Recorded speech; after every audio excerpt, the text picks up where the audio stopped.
Welcome everyone to the July 6th meeting of the Westfield, Washington Township Advisory Plan Commission.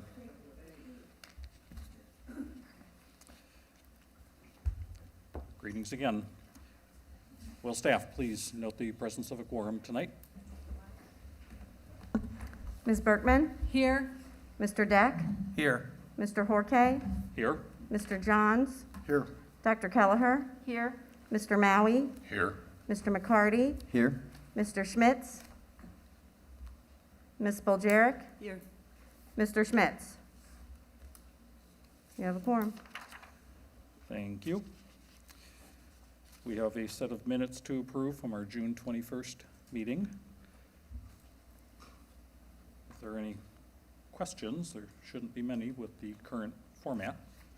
Now's the opportunity to bring them up. Otherwise, is there a motion to accept these minutes into the record? I'll make a motion to approve the minutes from June 21st, 2021. Thank you. We have a I will motion second. and we have a second. Will staff please call the roll? Ms. Berkman? Yes. Mr. Deck? Yes. Mr. Horkay? Yes. Mr. Johns? Yes. Dr. Kelleher? Yes. Mr. Maui? Yes. Mr. McCarty? Yes. Ms. Boljaric? Yes. Motion carries. Thank you. Will staff please review our rules of procedure for tonight's meeting? Due to the COVID-19 emergency, as declared by the Governor of Indiana, the format and conduct of the meeting has been modified to comply with executive orders regarding the conduct of public meetings, public hearings, and public gatherings. Relevant portions of the Indiana Open Door Law have been amended or suspended during the pendency of the emergency.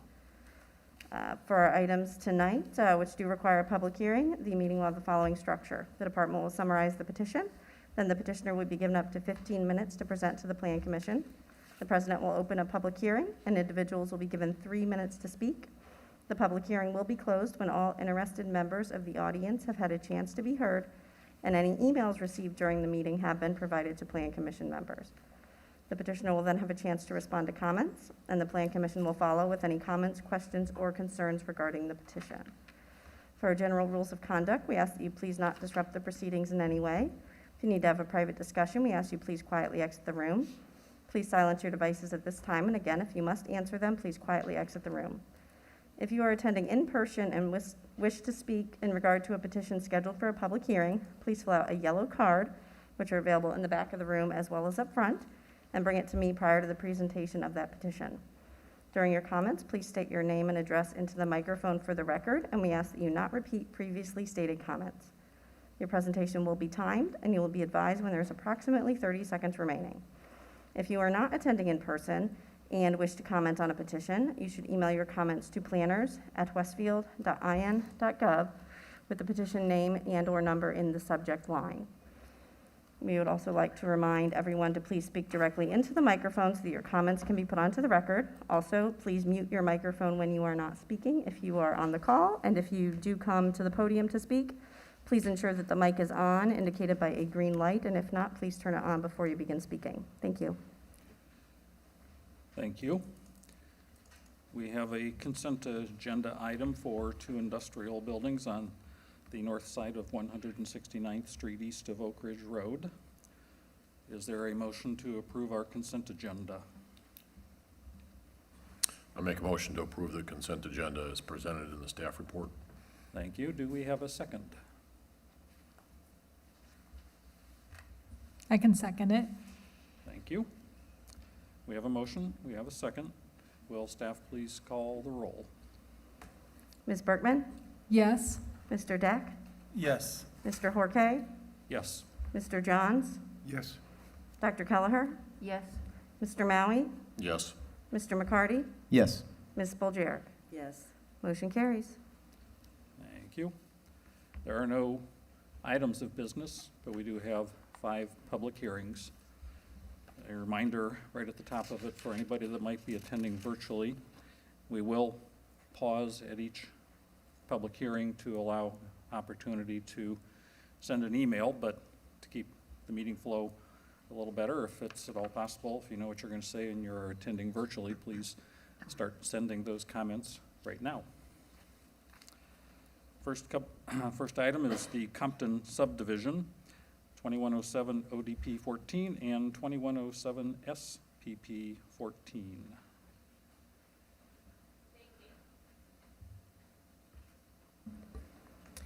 Good evening, members of the commission. For the record, Rachel Remenschneider with the Community Development Department. This proposal is for the overall development plan and primary plat review of one lot on approximately 0.88 acres in the Compton PUD. The project is located at 15626 Spring Mill Road. This item is up for a public hearing tonight, has been properly noticed and advertised, and staff has received no public comments. Adam DeHart of Keeler Webb is here tonight to make a brief presentation. Dr. Adam Compton is in attendance as well. We are available for questions. Thank you. Thank you. Mr. DeHart? Good evening, Board. Adam DeHart, I'm Project Manager with Keeler Webb Associates. Our offices are located at 486 Greedle Drive, Carmel, Indiana. As Rachel said, Dr. Compton is here in attendance in the audience tonight. A couple years ago, he was in front of the Plan Commission and the City Council and had the Compton PUD approved and the concept plan at that time. We do have copies of that if we need to reference that in comparison and contrast to what we're presenting here this evening. And then the public hearing portion, as Rachel said, is for the primary and secondary plat portions. And then we'll also need a separate consent agenda vote on our overall development plan approval and our detailed development plan approval also. That's a part of this presentation this evening. What you see before you is our landscape plan. Dr. Compton's been in business at this particular site since 1997. He's in the process of changing ownership slightly, so that's given him the ability to invest more in the property and invest more in his business. And what we're proposing to do at this point in time, instead of your converted residential home and garage, detached garage, and a detached barn and storage building that he's been operating out of for many years, he also provides a lot of services off-site. And to provide those services off-site, he literally has a RV that's set up as a dental office that he takes to the individual site. Of course, this last year that changed a little bit with his business, and his business has gone through a lot of changes over the last year and the difficulties to overcome that. But what we're presenting here this evening is a 6,000 square foot professional office building. The look of the facility, we'll get to that here in a minute, but we're using more materials and spent more money on the facade than the previous concept plan. The building is roughly the same size at 6,000 square feet. It's shaped slightly different to fit the site a little bit. Dr. Compton's worked with the city of Westfield over the course of many years, including the dedication of right-of-way on his property. His property used to be almost an acre and a half that went to the center line of the road. He's donated that property and dedicated the right-of-way for the Spring Mill and the 156th Street roundabout, which is right there on the property. We are proposing to make use, and the city of Westfield did a pretty good job of giving us curb cuts that align with our future development here. They worked with him on that so that our drive aisles line up with those existing curb cuts. All right-of-way improvements are existing as far as the asphalt path and ADA ramps and existing lighting for the intersection itself. So all we're proposing to install is the parking lot along the west side and then the north side and then the building itself, along with sidewalks and outdoor seating area that can be used as a break room that would be off of the southeast corner of the building. Originally there was a garage. I said southeast, I meant southwest. Originally in the concept plan there was a garage on that southwest corner, and that garage has been removed. And then his office will occupy, his dental practice will occupy approximately 3/4 of the building right now today. You know, if they continue to grow, they may occupy the rest of the building, but we would have the opportunity to have a professional office type tenant that would be in compliance with the PUD that's already been approved as far as the uses are concerned. So essentially, you have a brand-new development here that's all brand-new professional office, a large investment in the property on somebody that's been active in the area and operating their business in the area, and this will give them the opportunity to provide superior services to their clients while he will still intend to do some off-site work at the local nursing homes that he works at. If we could flip over to the building itself.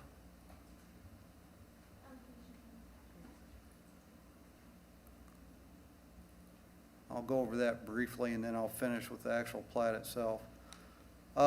Looks like it's black and white because the colors on the building are grays. Gray, white trim, shingled roof. This is the architect tells me this is a modern Second Empire style. If you ask me, it looks a little bit like French Tudor with the roof and the additional fencing that goes on top of the roof. As I mentioned before, we've added building materials. We have some scallop siding that we've added to the site. We've also increased the amount of masonry on the facility, and I believe before they had some lap siding or vinyl siding that we've removed and replaced with superior building materials. So it'll be in different colors of grays and grayish white with a gray roof. It's kind of in line with a lot of the modern colors on residential and professional office.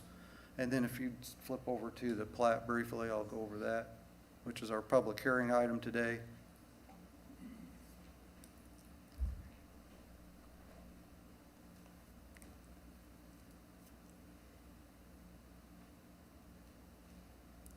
I don't recall what page number it was.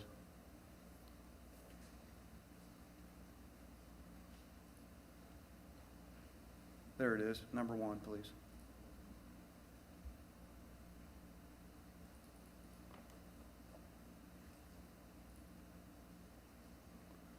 So as Rachel mentioned in the staff report, this is 0.088 acres. We aren't making any dedication of right-of-way at this time because we've already done it in the past. The site itself has a 60-foot building setback line to the west of the north, which really restricts where we can put a structure on the site. And as you recall from the site plan, our building's down in the southwest corner. Building complies with all the items of the UDO. We're in compliance with the development plan approval in the UDO and the landscape plan. Our actual landscape plantings themselves match the exact number that was on the concept plan. Obviously, our parking lot is slightly different than it was in the concept plan, so there's been a few plantings that we've moved around but left on the same side of the site so that we still have the same amount of plantings and keeping everybody's concerns in that to provide a good buffer between us and our neighbors, because we do recognize we're right up against residential. I did receive a phone call from our north adjoiner today. It happened late this afternoon, so I wasn't able to advise staff of that. The north adjoiner was concerned about the number of tenants. I told her the same thing I told you folks. Other item of concern was the existing pole barn, and I mentioned to her that yes, that is going to be demolished as a part of the construction of this project, and we aren't going to maintain that. And her third question she had was what kind of landscaping are we going to have along the north property line. In her notice, she was given this exact drawing right here as a part of the notice, because we always include the project narrative and the site plan as a part of our notice. And as you can see, we have a row of bushes along the north property line with some additional plantings that were required as part of the concept plan. Dr. Compton intends to operate this business during normal business hours, so there probably shouldn't be cars with lights on there. It's possible that he could have a professional office tenant that would operate slightly later, but it's our intention right now that this facility be operated during daylight hours only. And then our lighting plan is also follows up with that concept. And with that, we'd be available for any questions the Plan Commission might have this evening. We don't think this project's going to be a hindrance to the community. We think it's going to be a positive valuation to our site and the surrounding sites, and we aren't going to create any hazard or hardships for the community. And as I said, we're requesting a plan commission vote on the primary and secondary plats, and then consent on the detailed development plan and the overall development plan construction documents. Thank you. We'll move into the public hearing first. Yeah, and then just to clarify procedurally, tonight you'll be holding a public hearing on the primary plat and overall development plan. And then at a subsequent meeting, once the plans are fully compliant, they'll come back and you'll be voting on approval of those two documents. The secondary plat is already dedicated to staff for approval in the future. Understood. Yeah. Thank you. I was going to segue into that myself. So, we will open a public hearing on this at 7:16 PM.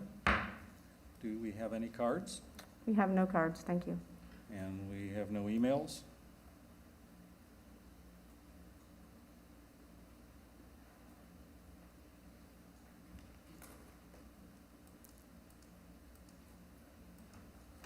Not at this time. Okay, we will give virtual attendees a brief opportunity to send a note, a reminder to please type quickly, and if you are attending virtually and want to make a comment, at least shoot us a note to let us know you are going to make a comment if you can't type quickly enough.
It is now 7:18. If there are no emailed comments, I will go ahead and close the public hearing.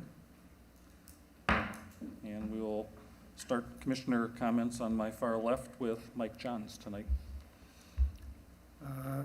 Mr. Dehart, you answered my questions with regard to the curb cuts, so that was a concern I had. You didn't show the east side of the building, and there appear to be like two doors on the east side of the building. Are those, yes, the two on the right there. To the right, up top picture, are those doors right there? Yeah. Those are emergency exit doors. Those are but- emergency exits. But we that's made it look like a front door with better building materials, but the main entrance is going to be on the west side. Okay, yeah, I know there were no sidewalks there, so I assume those were emergency doors. Okay. No, I like what you've done, and I like the mixture of the exterior with the stone and the brick and the hardy plank. So, looks like a good project to me. So, Thank you. Thank you. Thank you. Cindy Spoljarek. A few things. I noticed you did have 2 monument signs on this property, and I know that you're allowed that by right. I wanted to make sure that those weren't going to be lit, given the fact that these are primarily daytime operating businesses. Is that the case? Do you- Lit as far as an exterior lighting device, Yeah, if they're lit at all, the signs. we're entitled to an interior lit letter, aren't we? We haven't done the final design on the signage. I think it'd have to be at least 25 feet from a residential district to be lit. Yeah, I think that unless the PUD modified that standard, which I don't know off the top of my head, yeah, that's correct. It didn't reference signage. Our site plan, we're showing a ground-mounted sign on both of the frontages. and it's our intention to comply with the signage ordinance as far as the requirements. And right now, where we're showing those, we got them about as far away from the residential as we could. We're all the way on the other side of the parking lot, so both of them are about 80 to 90 feet away from the residential people, and in one case, it's partially blocked by the building, so. They will be pretty out of character in the area, just given the nature of the area, so that's why it was concerning to me, and just to make sure that it's not glaring in someone's property. I also had some questions about the landscape plan. So I couldn't find a legend on this, and did I miss something? Maybe staff could tell me. I can't find that.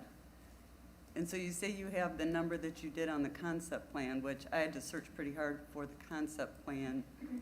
Those exhibits were not in the ordinance online, either in the compiled or ordinance 18, whatever. But I did see a concept with the landscape plan on it when it was approved. And it does look a bit more sparse on the Spring Mill side than what was alluded to in the concept plan.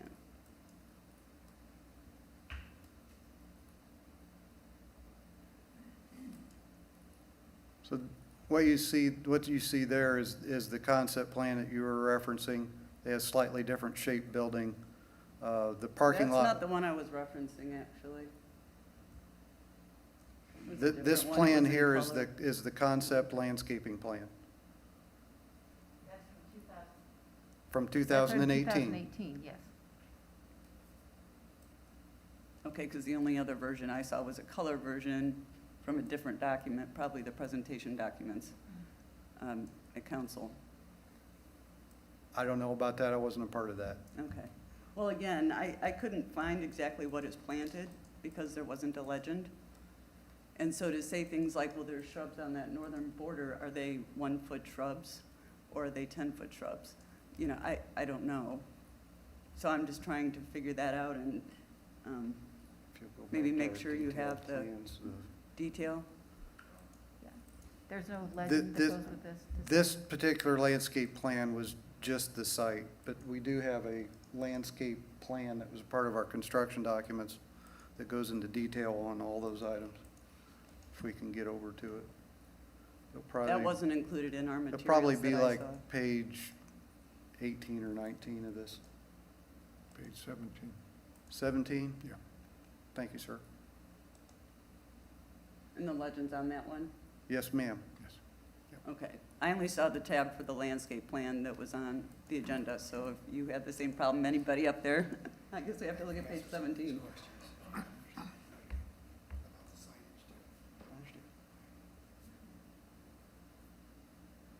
All right, well, now seeing those differences, I get it. But I'm still a little bit confused. It's kind of hard for me to read what's what on that landscape plan to know what's actually going to be on those buffers. Can you slide over to the west for a second?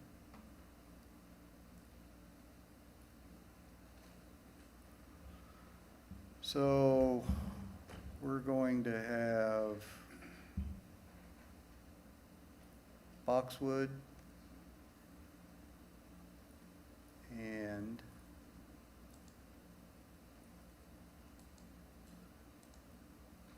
sumac as our hedges along the north and west sides, and they were either matching exactly or an acceptable similar planting material in the allowed Westfield planting list.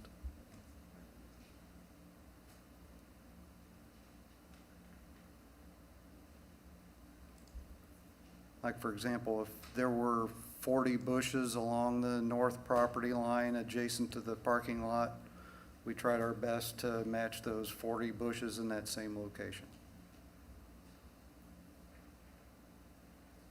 Okay, thank you. Moving on, Matt Deck, do you have any questions or comments? Only to say that I'm excited to see such a significant upgrade to that property that I think I drive by quite a bit, so I'm very excited. It looks beautiful. Thank you, sir. Thank you. Dr. Kelleher. I also like the upgrade in the building materials and the architecture. When this was first came before the city, or actually the town back then, it was a variance of use, and there were a lot of people that thought that was spot zoning. I think probably is to some extent, but I think you have done positive things with that rather than negative things that could have ensued. I have a couple of questions. You are next to residential on two sides, and I know you want to be sensitive to that. So I would ask you to please pick your lighting carefully and make sure, if you can, that it is downlit, because we've had some businesses that had uplighting and some other lights where you could see the bulb from the neighbors next door, where there Yep. were commercial next to residential, and it's changes there. We've made a photometric plan and submitted it to staff. We've also provided cut sheets that we provided to staff. To be with the architectural style of the building, we have coach lights, but unlike your standard coach light that would have an exposed bulb, we actually buy them with a flat LED panel on the top of it, so I still get the coach light look Yep. with the LED. And then, again, those are simply added to the building for lighting that's going to light just the sidewalks right at the building, and we have no pole lights on the site in an effort to be a good neighbor. Great. And like I said, it's our intention to not be operating at night anyway, so. Right. No, I We're all in appreciate trouble that. if the dentists are working night hours. Right. I appreciate that, because some businesses have not paid attention to that, and I know you, and I figured you would, but we appreciate that. Because these people next door do have bedroom windows, and there will be some lights Absolutely, on. absolutely. Thank you. Thank you. Victor McCarty. I have nothing additional to add, just that I appreciate the significant upgrades, and I like the overall design, so thank you. You're welcome. Thank you. Kristen Berkman. I agree. The architecture looks very nice, and I also appreciate your thoughtfulness on the lighting. So thank you. Thank you. I'm Under going to round Molly. this out and make it unanimous. I recall from our discussions a couple of years ago when you were here for the PUD that we talked about making sure that architecture carried around. I think maybe an early version didn't have the same character on the east side, and it did by the time we were done with the PUD, and this upgraded version does as well. It's a good-looking building from every direction. We just saw those elevations, and I'm looking forward to seeing it. Great. Thank you. I have nothing different to add, so that will complete our work on this item this evening. We'll be back at a future date, as Kevin has previously explained, for the votes that you'll be seeking. All right, thank you.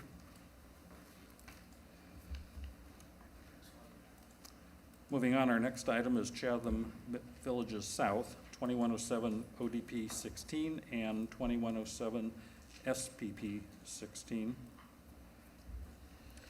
Thank you, Mr. President, members of the commission. Pam Howard with the Community Development Department. Before you this evening for a primary plat and overall development plan. We have two lots on about 27.25 acres in the Chatham Hills PUD district. This site is located south of 196th Street between US 31 and Tomlinson Road, and was incorporated into the Chatham Hills PUD with a 2019 amendment. The purpose of the primary plat and overall development plan is to set aside the right-of-way with a future secondary plat for the future road connection, Chatham Hill Boulevard, coming down from 196th Street within the recently approved Chatham multifamily project down to the Chatham Commons area where it is also existing today. This item was properly noticed and advertised for a public hearing, and at this time, no comments have been received. There are some items still outstanding, and compliance will be confirmed prior to this item appearing on a subsequent agenda for final consideration. I do have petitioners on the call. They do not plan to present, but are available for questions, as am I if you have any of the department. Thank you. Thank you. Since there is no further presentation, we'll go ahead and open the public hearing for this item at 7:29 p.m.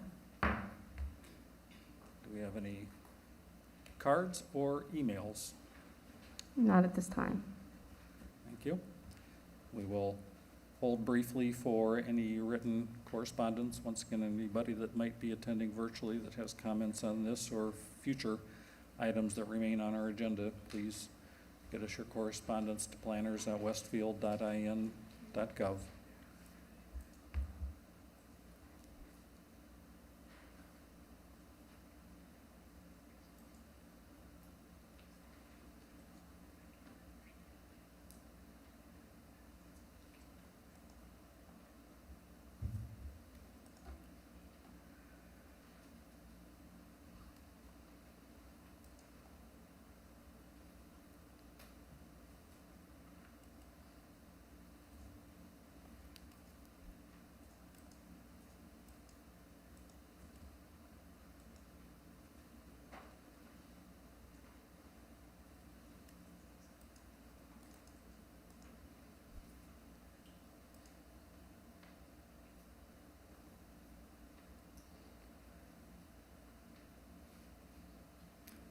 It is now 7:31.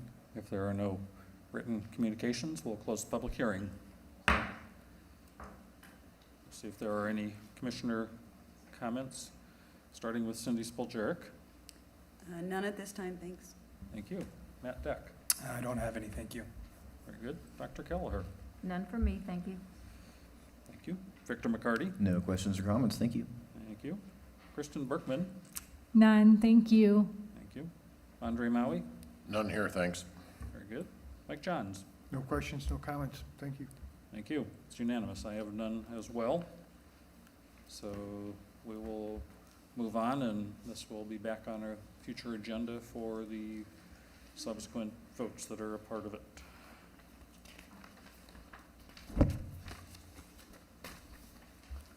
The next item is Union Square, 2107 ODP 17 and 2107 SPP 17. Thank you. For the record, Rachel Remmenschneider with the Community Development Department. This proposal is for the overall development plan and primary plat review of one lot and one block on approximately 2.91 acres in the Union Square PUD. This project is located south of Route 32 and west of Union Street. This item is up for a public hearing tonight, has been properly noticed and advertised. Staff received one public comment this afternoon, which has been incorporated into the exhibits for tonight. Nathan Winslow from Structure Point and Justin Moffett from Old Town Companies are here tonight to make a brief presentation. They are available for questions, as am I. Thank you.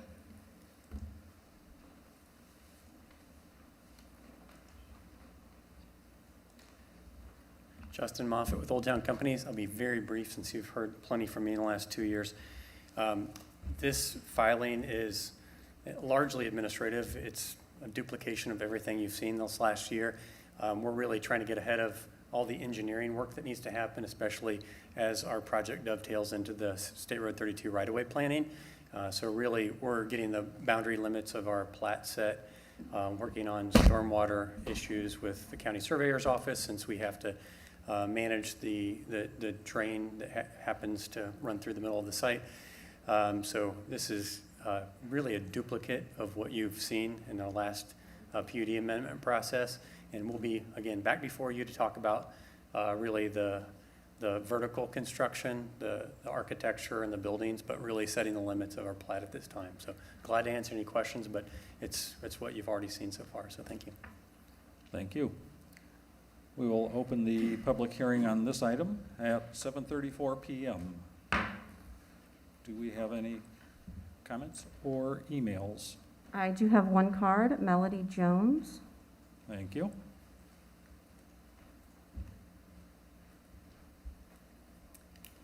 Good evening, Commission members. Melody Jones. I live at 211 Mill Street. I am half a block away from this development. I've lived on Mill Street since 1984. And I've testified before. I am completely in favor of what Old Town is doing, not only here, but across the street. I think it's refreshing. It's probably, I love the stuff that's happened on Park and on Jersey Street, but to me, this is the single biggest significant project we have coming to our downtown, other than Grand Junction Plaza, that's going to make an impact on our future. And I've talked to Justin many, many times. I've been before you before, stating how much I'm in favor of it, but I just wanted to be here to go on the record again. So let's, I just want to get it done. So thank you all. I know you are as eager as I am to see downtown change. So just want to go on the record saying that. Thank you. Thank you. In the period of time that Melody Jones was speaking, did we happen to receive any emails? We did not, and I have no other cards. All right. Since I believe sufficient time has probably passed, we will close the public hearing on this at 7:35. And go through commissioner comments, starting with Matt Deck. I agree with Mel. I'm excited to see downtown develop, and I think we need to move forward quickly with a lot of these things to get them going. And I can't wait to see what that corner looks like after this development goes in. Thank you. Dr. Kelleher. I wasn't involved when downtown that addendum was drafted, so I'm still struggling to get through it and understand it. It seems to kind of morph. So I have just a procedural question. This is just for the buildings and the layout, and when does the architecture come in, and are there standards for architecture? So I'm trying to understand the process here. It seems a little different than other things where we have. I'll shut up and listen. Yeah, so this is reviews for the primary plat and overall development plan, which actually does not get into the layout of the buildings. They have chosen to show it on this plan, but it really just gets into the layout of the lot lines and right-of-way and things like that. The buildings will be reviewed under a detailed development plan when they are ready, either all together or they will come in individually. Okay, thank you.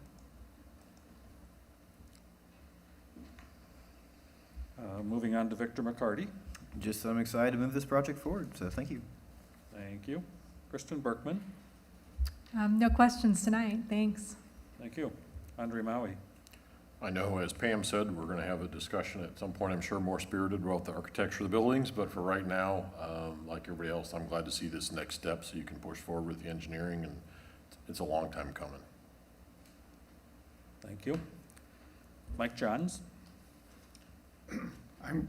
Excuse me, I'm very excited with the project itself, looking forward to seeing the architectural components of the project.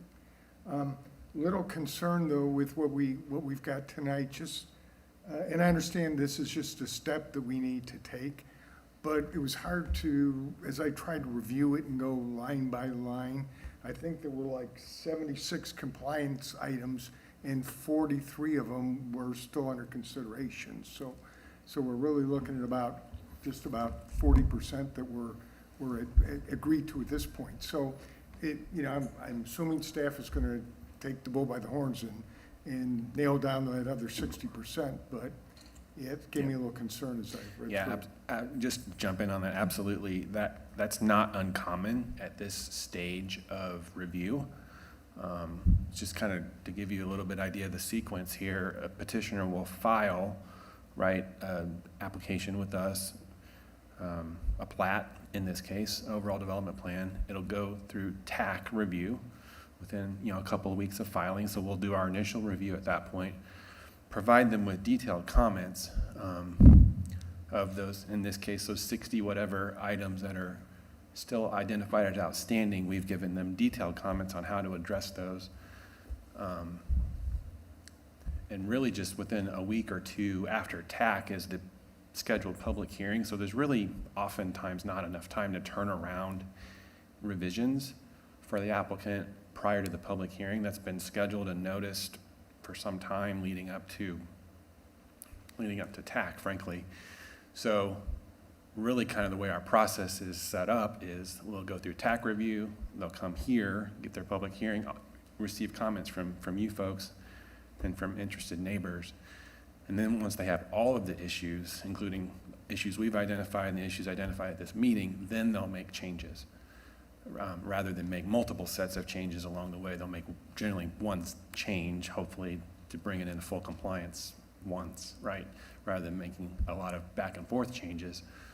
And then it will show up on your agenda as compliant, and all of those issues that are identified as still being outstanding will be compliant at that point. Does that help? That helps. Thank you. Appreciate that. I can just add one thing. Several of those comments that may be listed as outstanding do involve coordination with other departments. There are some items that are listed on the TAC review that we ourselves don't review per se, but we rely on Public Works to review, or we ensure that they have what they need from Duke Energy or Citizens or things like that. So some of those comments that we're pointing out to them during TAC are simply, please be sure to coordinate with Citizens for your water service, and not necessarily something that we need to check at this level.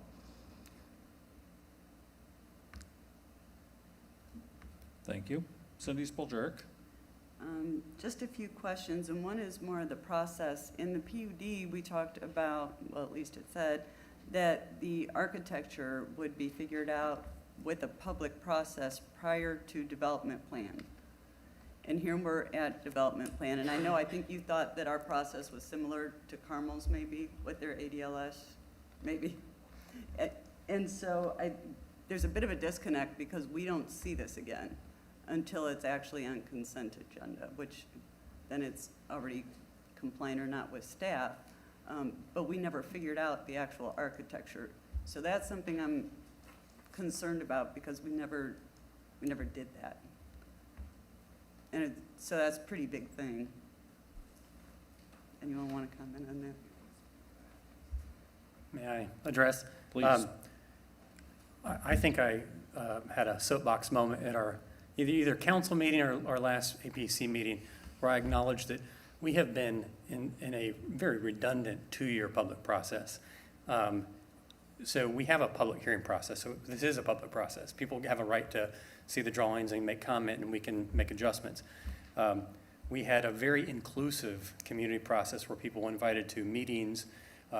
We held open houses, forums for people to provide comments to us that informed our massing of the project, so the scale of the buildings. And then we had different boards, character images, hundreds of images, where we gave little red stickers, little green stickers to citizens and invited anybody who wanted to attend. We held meetings here. We held them at like Field Brewing.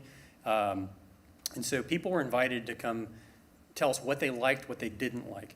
Those character images ended up in the PUD document as examples of what the building should represent as far as quality material styles. So I agree with you that the PUD language is, to me, it's a little vague, but the reality is it's not a legal definition. There's not a defined, this is what a public process has to look like.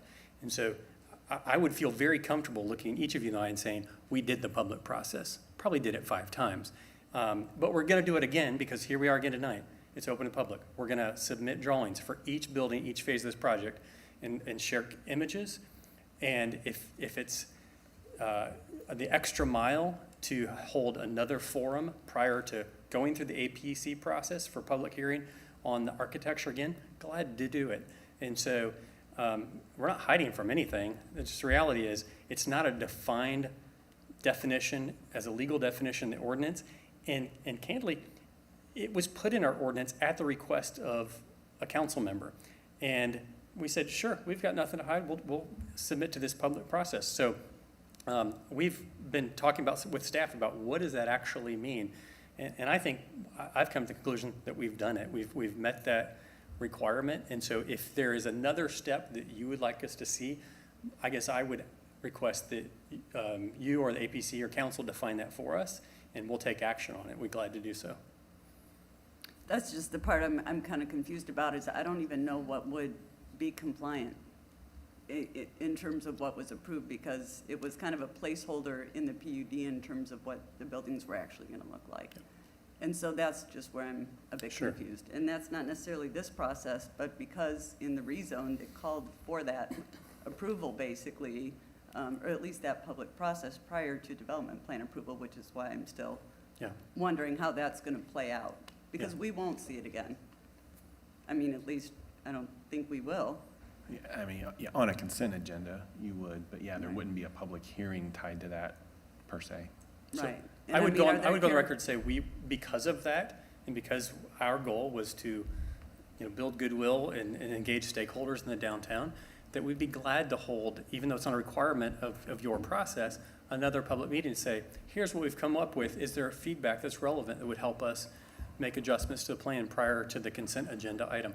The reality is there has been, I would say, majority community support. There's also been a very vocal minority who would not be happy with us doing anything on the site. They would prefer that the site stay untouched or holding on to the past. And so there's been a group that I could never placate with our designs. And so I'm not willing to go through a process where we make sure every constituency is happy before we move forward. I feel like we've done that, and I'm glad to hold a forum and get feedback, but it's not going to be making sure that it's 100% support before we continue with the process. Right. Can I ask a question related to this? Sure, jump in. Since I don't understand a lot of the downtown in this process, normally we have architectural standards, and apparently there are none here. There was just, we will build quality and we will build what appears to be similar to these pictures. And so that's kind of where we stand right now, right?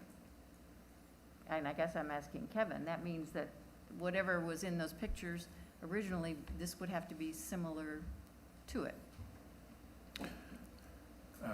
Yeah, I think that's correct. At the time of detailed development plan review, which I think that's one of the questions here, right? When does this come into play? In my mind, it's not at the overall development plan phase, because that's not when we normally see the buildings. It'd be at the detailed development. Prior to the detailed development plan approval, this public process needs to occur, one. And two, when we are checking for compliance, we're checking against the concept illustrations plan, in yeah, the the illustrations in the PUD. So I guess, while I like public input, I guess I'm wondering if we have a concept plan in a PUD, that's what we have to work with. And there's been public input on that, is that correct?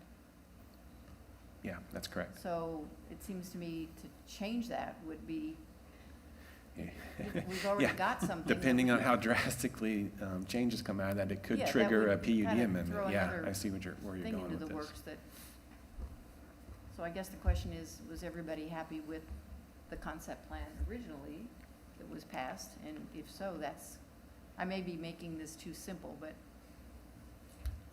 I would guess I would say that the massing that was presented in the amendment process is largely our intention for, moving forward from here. And so it's really the facade detail that I think that we're still going to discuss. There were several APC members that expressed that some of the styles weren't their favorite, and that's okay. I mean, I think that's the conversation that we'll have through the process. So we want it to be something that the APC and council are, proud of, that they're glad they supported. So to us, it's not a, here it is, take it or leave it. We have, we've complied with the boxes that we've checked on the PUD. But I would say if you don't want what has been represented in our character images or our massing that's been taken through the process twice now, full process, APC twice, council twice, then I'd say there's a misalignment. So I'd say if you're expecting us to deliver something that's similar to these footprints with facades that are similar, then I'd say we're in alignment, and then we can really debate the articulation of the facade detail, the different gable ends and the brick versus any sort of other materials. And so I think that's what the detail that we're going to discuss. I think the Union Building, the food hall concept that we're planning, I would say that one I had the most broad feedback as far as some stakeholders preferred something that maybe have more historical architecture. Some really liked I would say a little more modern look that we shared at the amendment process.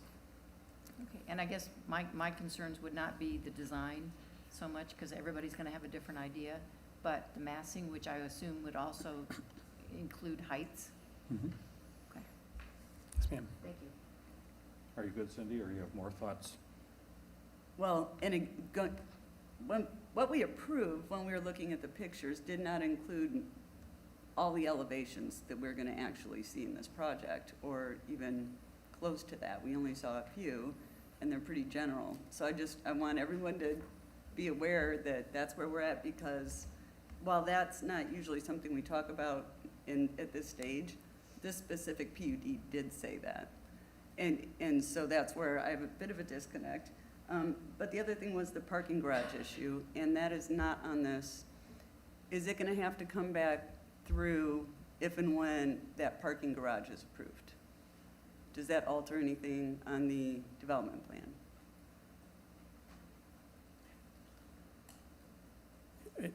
Well, I guess I won't speak the technical as far as the developer side.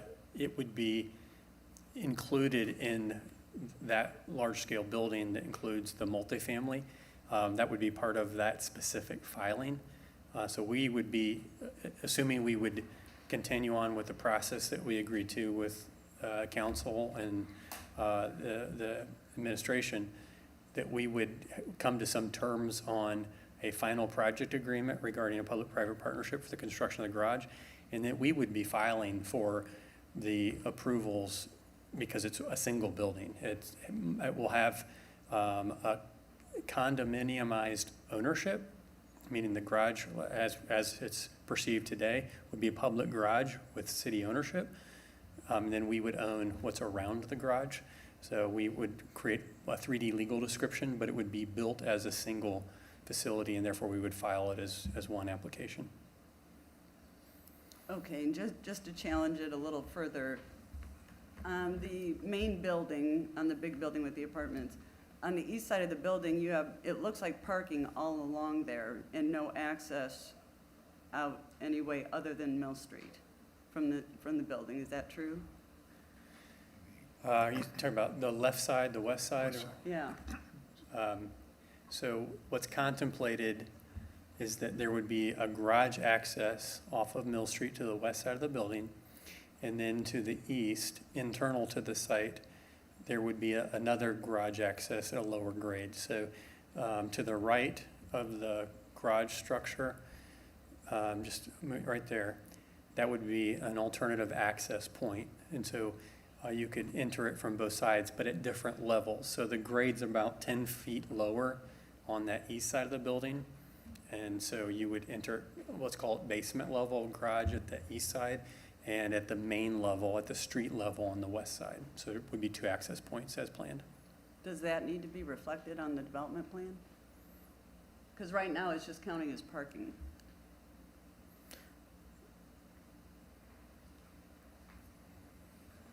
On the overall development plan, no, not necessarily, because all that really is being looked at is the layout of the lots and any common areas and any rights of way. The building layout is not approved until the detailed development plan, building and parking layout, when the individual buildings are being reviewed.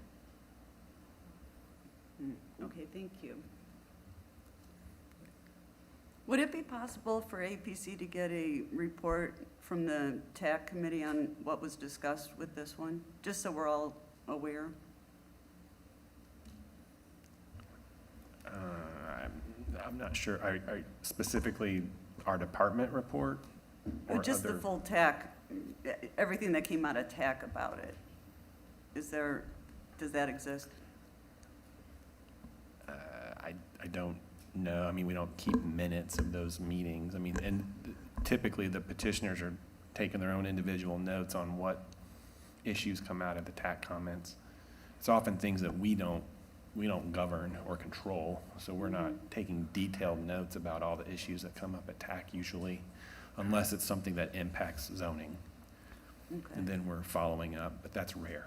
That's pretty rare. So, We used to get TAC reports many, many years ago. I remember that. So that's why I thought maybe it would be available, yeah. but. Okay. No, I mean, we get letters from a lot of the different agencies. Not every single agency submits a letter, and I suppose we could compile those, the ones that we do have. And where are you at with the surveyor on this? Has that been determined, your bigger question with stormwater?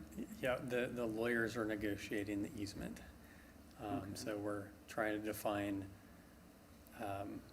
long-term maintenance and whose layers of responsibility. So because it's a county legal drain, we certainly don't want to be responsible for long-term maintenance of their drain.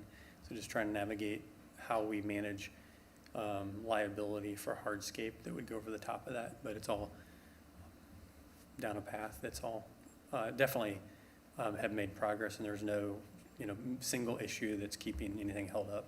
Okay, thank you. And Cindy, I would add just one more piece of commentary on kind of the process tonight. It might have been more helpful for this conversation tonight that we turn off the layers of the building and just talk about the outline of the building pads and show you like 3 primary blocks, the big garage building block, the office building block, and the union block, because that's really the requirements of the filing. And so I think it seems like we don't have enough information for you, and acknowledge it because that wasn't the exercise. It was, let's get this filed so we can get the TAC comments so our friends at Structure Point could start the dialogue, because this is a very complex site, a lot of infrastructure, that's public infrastructure, private, through all the utility companies, so we can start the coordination process. So that's I apologize, it seems like we don't have all the answers, but the reality is we're getting the process started with utility coordination as the primary goal and State Road 32 coordination. So we have more work to do, I acknowledge that, to give you real drawings that you can respond to. Yeah, and you're still working on the developer agreement with the city as well, so. I Yes, get ma'am. it. Thank you. In my observation on this, you've been very generous, I think, throughout this whole process, taking input and doing what you can reasonably so do with it. And if there's another opportunity that you're open to, certainly I'm not going to suggest that we not take advantage of that. So anybody that has important thoughts on their mind regarding architecture or anything else about this is certainly welcome to do so. There were a number of comments made about how the next time we're going to see it, it's going to be on a consent agenda, almost as if that's all there is to it. We have to rubber stamp it and it's out the door. We get the agenda several days ahead of the meeting, and the expectation is that consent agenda items are looked at and reviewed, and if there are significant comments that come up, those should be conveyed to staff, who will get with the petitioner. And if there are enough things that are really important to anybody on Plan Commission, there could be a decision made that we'll take it off the agenda and do some further work on it and come back at the next meeting for that presumed consent agenda approval. So, I mean, it's not as cut and dried as it was kind of described here, that we are given an opportunity at that point in time to review whatever it is that comes out of the next round of input that you have already received and what you do with it. So don't anybody feel like this is it. You do have additional time. And if you want to elaborate any further on that, go ahead. I don't have anything further to add myself. I've seen the evolution of all of this, and I don't have anything that I really feel compelled. I have to say, I don't like this tonight. You got to do something about it. I'm pleased with how this is going, and I don't see that it's going sideways anywhere, but it's not done either. So if anybody else has comments now, let's quickly bring them up, and then we can move on. Yeah, may I? Yeah, Kristen, please. May I say a couple of things here? I'm still a little bit confused on the process. And I know this is a complex project. I think Mr. Moffett has been extremely generous with his collaboration with the city, because it is such a big project and it's a complex project. However, we're sitting here again tonight and we're talking about massing, which I understand, and if that's all we're holding a public hearing on, then I understand that portion. I also understand that there is tonight what says surface parking, where there is a parking garage being, I guess, negotiated and thought about in that spot. So we're still talking about the facade as well over here on the architecture. And I'm just confused. I know that we've asked Mr. Moffett to have another public input session on architecture. I believe he does have designs that, I'll let you speak, are something that you're proud of and that you are wanting feedback on, maybe from the public. I'd really like to get something in place, a process where we understand when this facade is coming back to us for input, because if it's at the consent agenda and he's hit the consent agenda according to staff, that's what we're going to have in our downtown, unless I'm misunderstanding something here. So I just want to get our process straight on when are we going to all sit up here, hopefully, everybody happy with the facade portion, not the massing, and feel really great about this project. I think this is fantastic for Westfield. I think it's fabulous, but we all have to know what this is going to look like, and at this point, I'm not sure when that is and what we're asking Mr. Moffett to do, if he's going to have some focus groups, if he's going to have one night of a community input session. Everybody's got a different style, too, that they like, and so there's some onus on all of us of what do we want to kind of our theme and architecture to be in the downtown area. And so there's all these things circling. And Kevin, I'm wanting your feedback here. I'm just wanting to know, what is our process to get to all these things? So let's take a step backwards here. So this is, take for a minute this extra public input process for architecture out of the equation. This is a non-residential project, and it follows the same process as all of our other non-residential projects. They went through zoning. They're coming in for primary plating. They'll come in for secondary plating. They'll come in for detailed development plan. And when the detailed development plan is compliant with the ordinance, it will show up on your consent agenda. Now, they have added, or has been added into their PUD process, this extra public input process on architecture. He's stated that he's going to have another input session. I don't know that anybody knows what that's going to look like. The ordinance doesn't define it.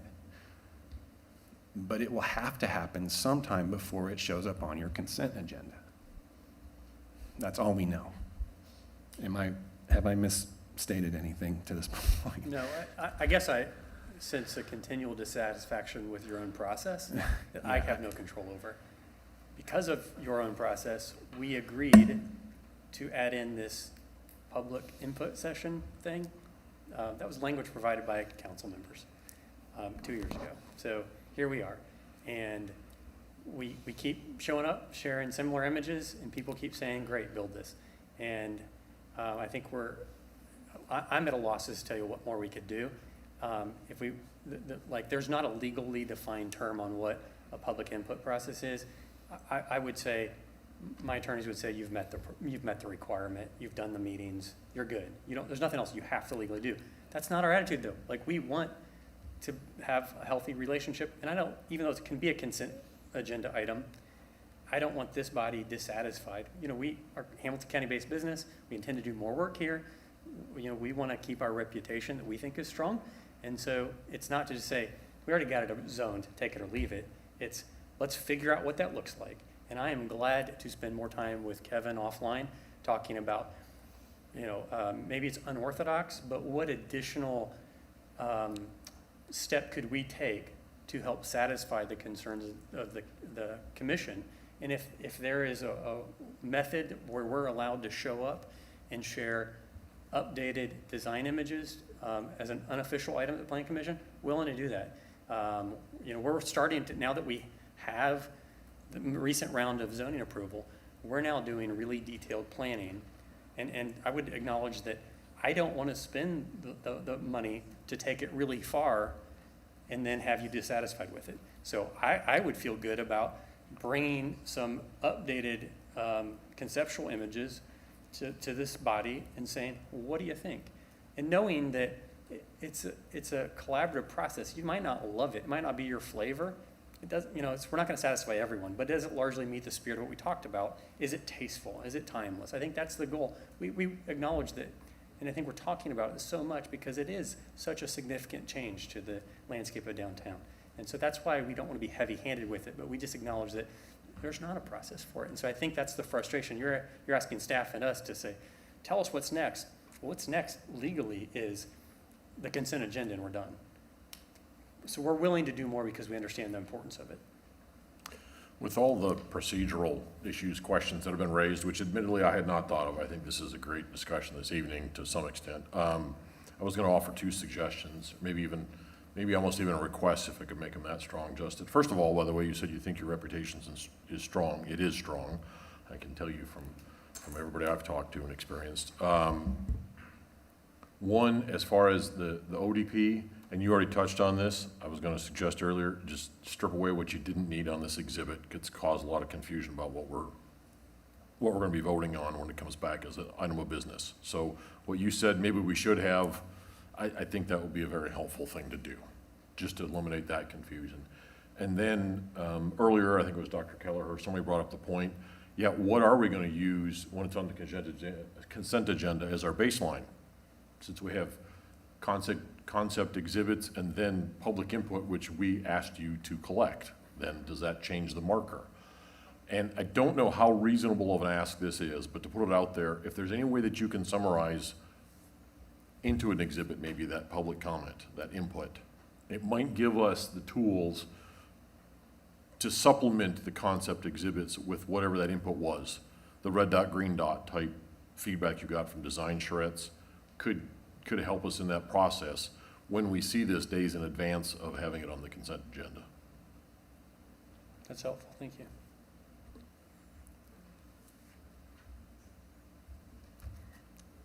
May I Further have- comment? Yeah, Sure, go sorry. ahead, Kristen. What, and maybe Mike or Cindy, maybe one of you two know, the goal of the public input, which I love having public input, I'm not against that.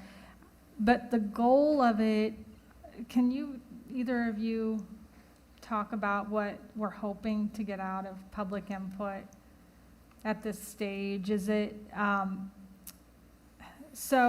would it be possible to pull up the images that are the most current images that Old Town?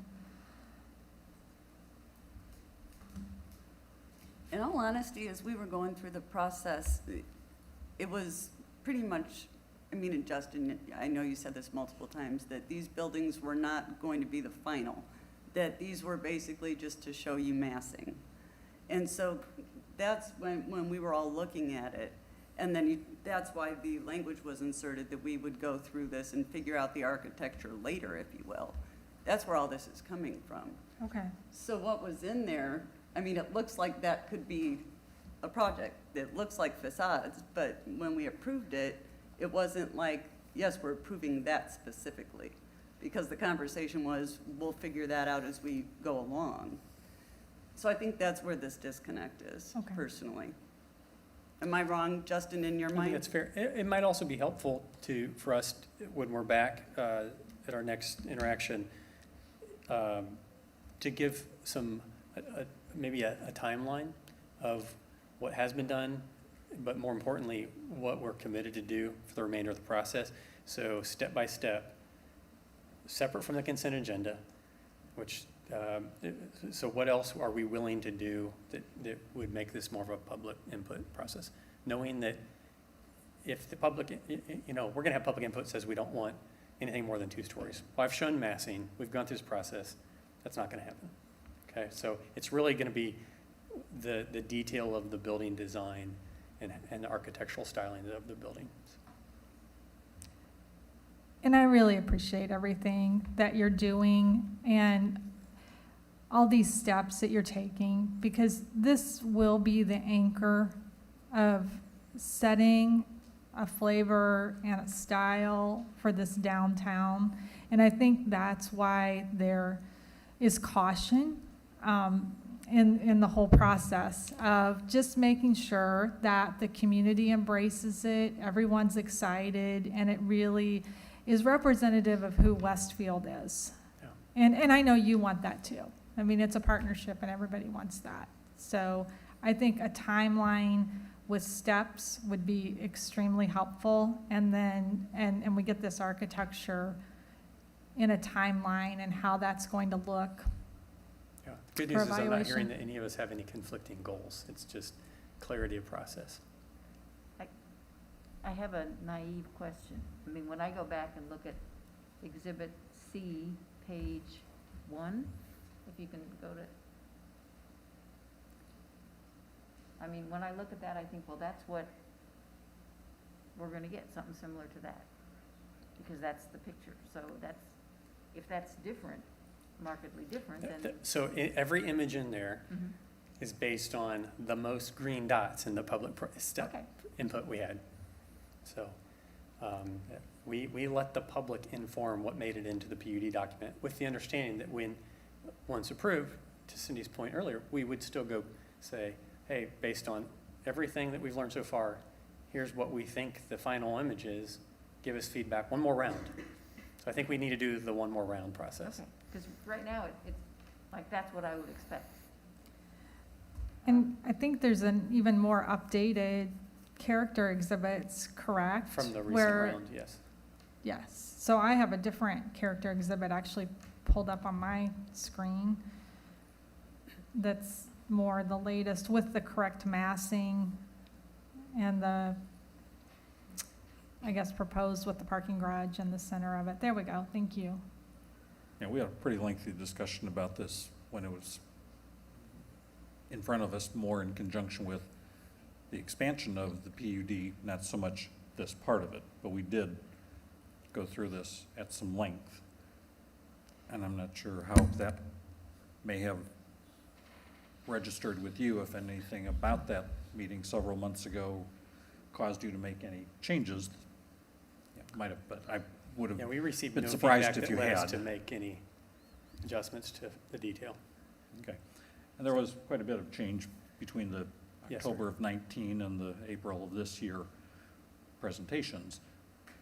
My interpretation of that was that the October of 19 ones were all kind of largely to the point where you described them as being things that were the details that might appear in buildings, but don't look at it beyond the details. You know, is there gonna be a certain kind of corbel? Is there gonna be some kind of a downspout that goes internal to the building, or does it come down the side? You know, things like that. And that the thing that we would want to focus more of our attention on is what we saw several months ago at one of these meetings when you were bringing us the additional residential on the east side of Union. So if there's nothing different than that, everybody's got what they need right now to be able to say, I like this, I don't like this. And I don't know if we do this at our next meeting on the 19th, if we're scheduled to have one, or if we just decide that with or without any other business, we are going to meet on the 19th, if for no other reason, to have a nice discussion with you. Great. Well, it sounds like staff and I need to regroup and Yeah. decide what we, and when we want to present back to you. Yeah, you will know what your capabilities are with your staff and what to do and how fast you can do it. So I'm not asking you to commit to the 19th, but that would be the next routine already on our calendar's opportunity. And I'm not sure how much further we need to do this tonight, because I think we're kind of starting to get in a repetition mode. You understand what the concerns are, where you need to go next to make sure that your consent agenda item, when it shows up, Yes. doesn't result in everybody going ballistic and saying, I wasn't ready yet. But also understanding, as you said, we got a lot of people in the community with a lot of opinions. You're not gonna satisfy 100% of them. Be nice Appreciate if all the your 9 time. of us up here were amongst them ones that are satisfied, but, you know, maybe one or two of us that are part of the outliers. We'll see you in a few weeks. Yeah, unless somebody's got a really passionate comment they absolutely have to bring up tonight, let's move on. Thanks. Thanks. We'll wait to hear back from staff. Close some tabs here.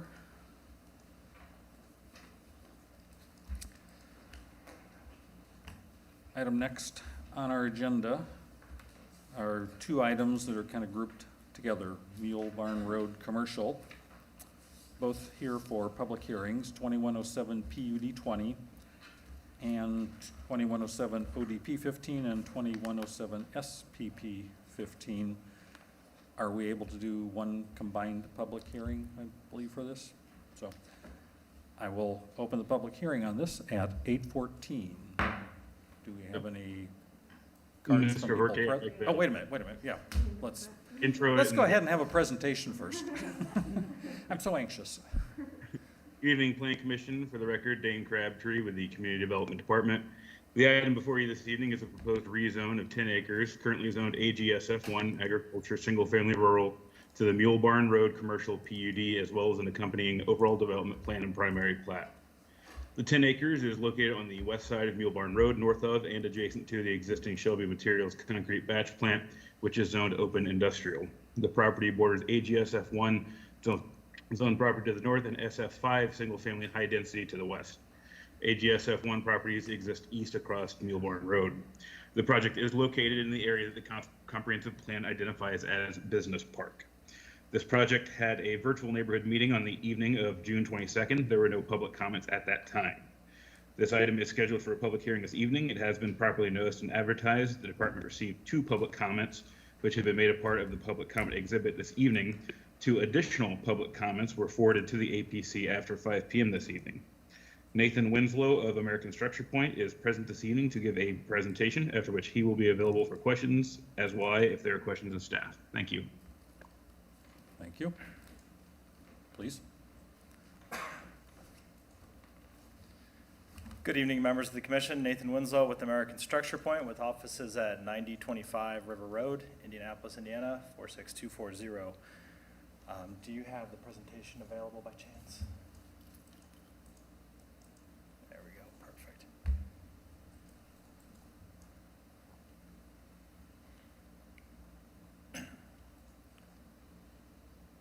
So we'll use this presentation to kind of give you a high-level overview. Again, thank you, Dane, for the introduction there. This was the presentation that was presented on the 22nd to the adjoining properties. We'll go over it in very high level. Again, it's immediately north of the Shelby Materials batch plant and the Country Mark facilities there near the intersection of Mule Barn Road and State Road 32. If you can go ahead to that. So you can see we're just north of the Country Mark facility. Again, on the west side of Mule Barn Road. Let's go ahead one more. The current property is used for agricultural purposes. We are requesting a rezone to PUD specifically for the use of a batch plant. Rather than just going open industrial, the PUD has been written such that this is specific to the batch plant use and not open to significant interpretation beyond that. Again, immediately to the south is the Shelby Materials and the Country Mark facility. Go ahead, one more. This is a character exhibit, or sorry, a street exhibit, if you will, of the Country Mark facility and the entrance, kind of give you an idea of what that commercial use looks like there along the frontage of Mule Barn Road. And then this particular exhibit is of the Shelby Materials batch plant, again, that we will be right next to it and what the frontage there looks like. Go ahead. Here's an overall rendering of the site layout. As you can see, we'll have one curb cut, one access location on Mule Barn Road with all the facilities being set back a decent distance from the public way there. We will have perimeter landscaping around the east, north, and west sides and a little bit of additional along the south side where it does not immediately abut the Shelby Materials facility. There's pretty significant landscaping currently on the Shelby Materials site that kind of creates that buffer. There will be some minor 2 to 3 foot mounding in addition to these the landscaping here.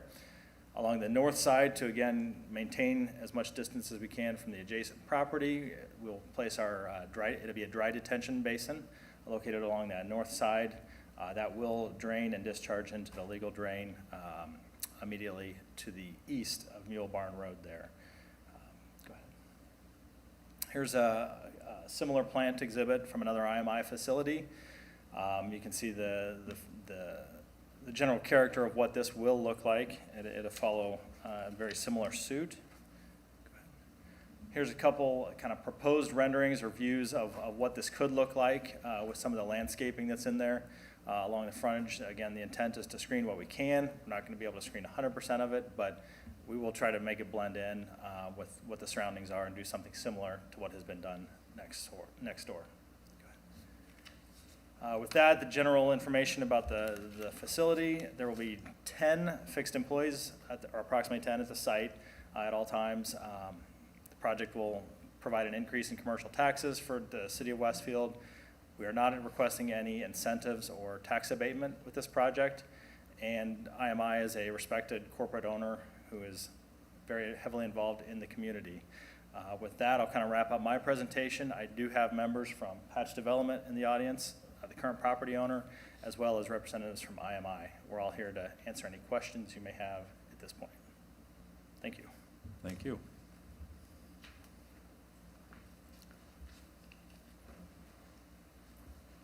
Now, as I was so anxious to do a little bit ago, we'll get into the public hearing portion of this at 8:20 p.m. Do we have any cards or emails that are new during this part of the meeting? I know we have received previously two emails that are already in the public record.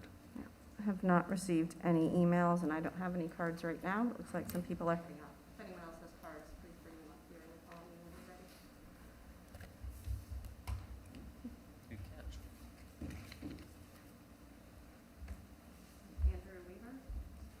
Andrew Weaver.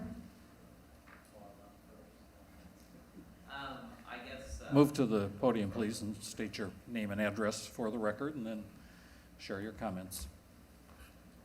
Yes, my name is Andy Weaver, and I live at 18626 Centennial Road, which is northeast of the proposed development. And I guess I do have some concerns that maybe the county might need to be more involved in this process. Obviously, with the Shelby plant being next door, there's probably some, some good respect with exactly what's going to be taking place this time. The first time might have caught a lot of people off guard, just with, if it is more of an industrial type of business, the noise, the trucks, the trucking, and obviously with Westfield, being significantly residentially enhanced along the 31 corridor, I guess, there have now, with industrial maybe being pushed over west of town, we could say, due to development of 32 and Spring Mill, where Shelby previously was, and now IMI wanting to, move out there. It's going to become an industrial area. And recently, I also noticed that a stop sign was reversed on 193rd Street. Now, I kind of bring that up because at 186th, which is the nearest intersection of my home, I guess, there is a large amount of east-west traffic, and previously there were a lot of concrete trucks traveling on 186th Street.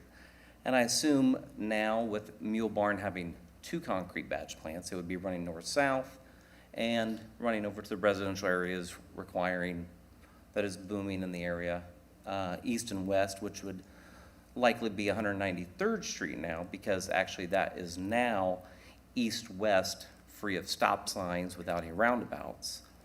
And I'm not sure what took place with the county that intersection was reversed with the stop sign. But in October, there was a concrete truck on 186th Street that went off the road. And from what I understand, it might have been because there was a oncoming car. And, the county roads are still county roads. And the city only plows up to 186th Street. So, on our road, the county maintains it, but it's still a chip and seal road, so there's not a lot of heavy traffic there. But on 186th Street and 193rd Street, it's tight.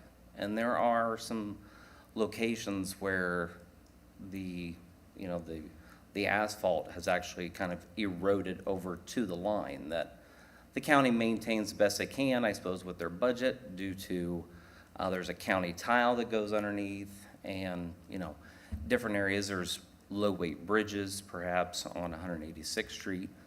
And so it seems as though, I realize that I'm first up, but I didn't know where the county came into play with a lot of these discussion points of heavier use traffic, Mule Barn north and south, because, if IMI is going to be a second batch plant there, they're obviously going to be going, up to 38 or to State Road 38, traveling eastbound for projects, and,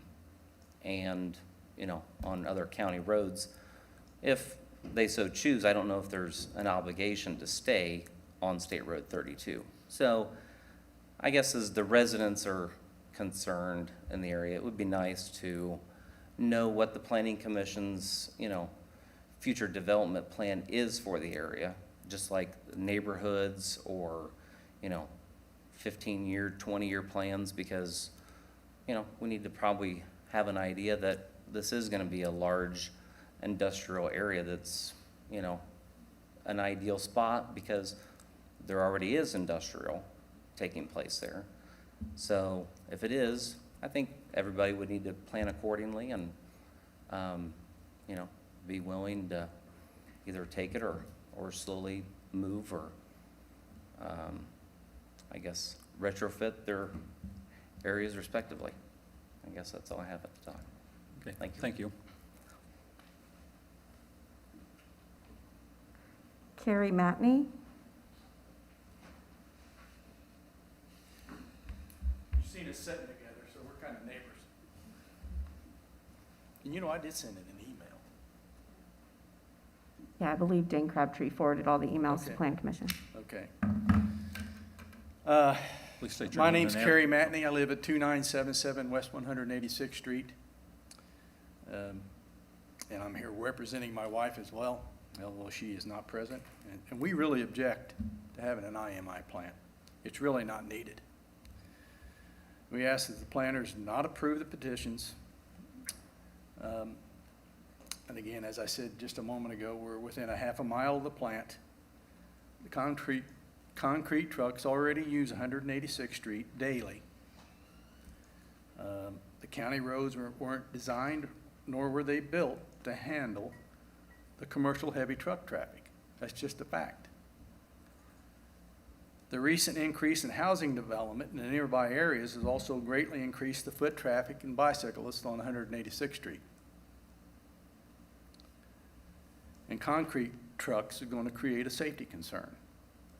As Andy Weaver pointed out earlier, there was one that went off the road, and it was a kind of a sight to see for a half a day to get it uprighted.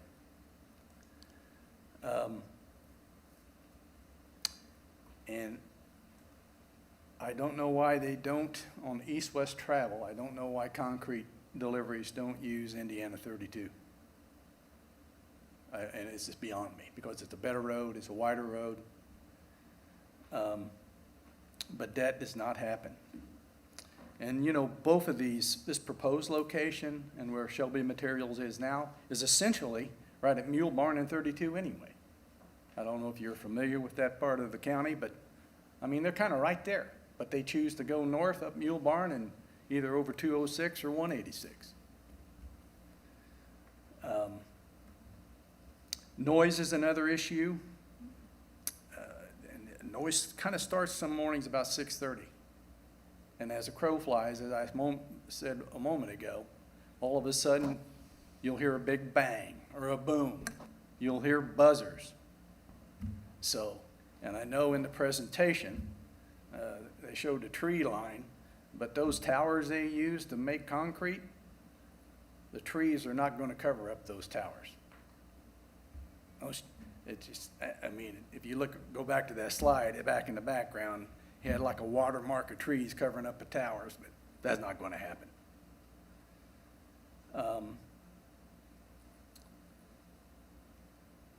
I don't believe development right to Shelby Materials is necessary, and it's not.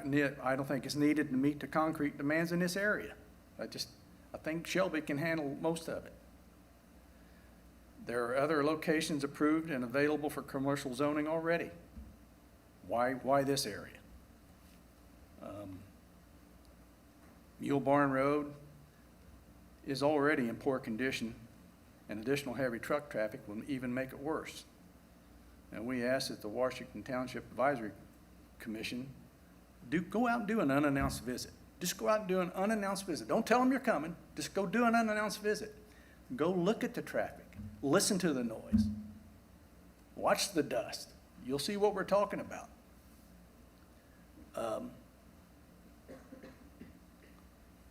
And again, I've got several questions that I'm going to. There's more questions than answers in my presentation. You know, first of all, why do IMI really need to be here? You know, building this location. Where are other IMI locations in the area? Are IMI plants currently being closed? Have they been closed in the past?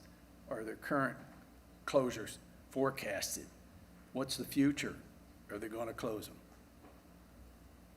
What's the travel times from the existing IMI locations already? I know there's a couple in Noblesville, Lebanon, to shave 10 minutes off of delivery. That's all they're gonna get. How many trucks will be domiciled at the location? That's another issue. You know, these commercial heavy trucks, a lot of weight. And there's more to it than just, when you're looking at a concrete truck, there's more to it than just looking at the concrete mixer truck. You got cement tankers coming in. Don't get confused with the term cement and concrete. Cement's an additive to make concrete.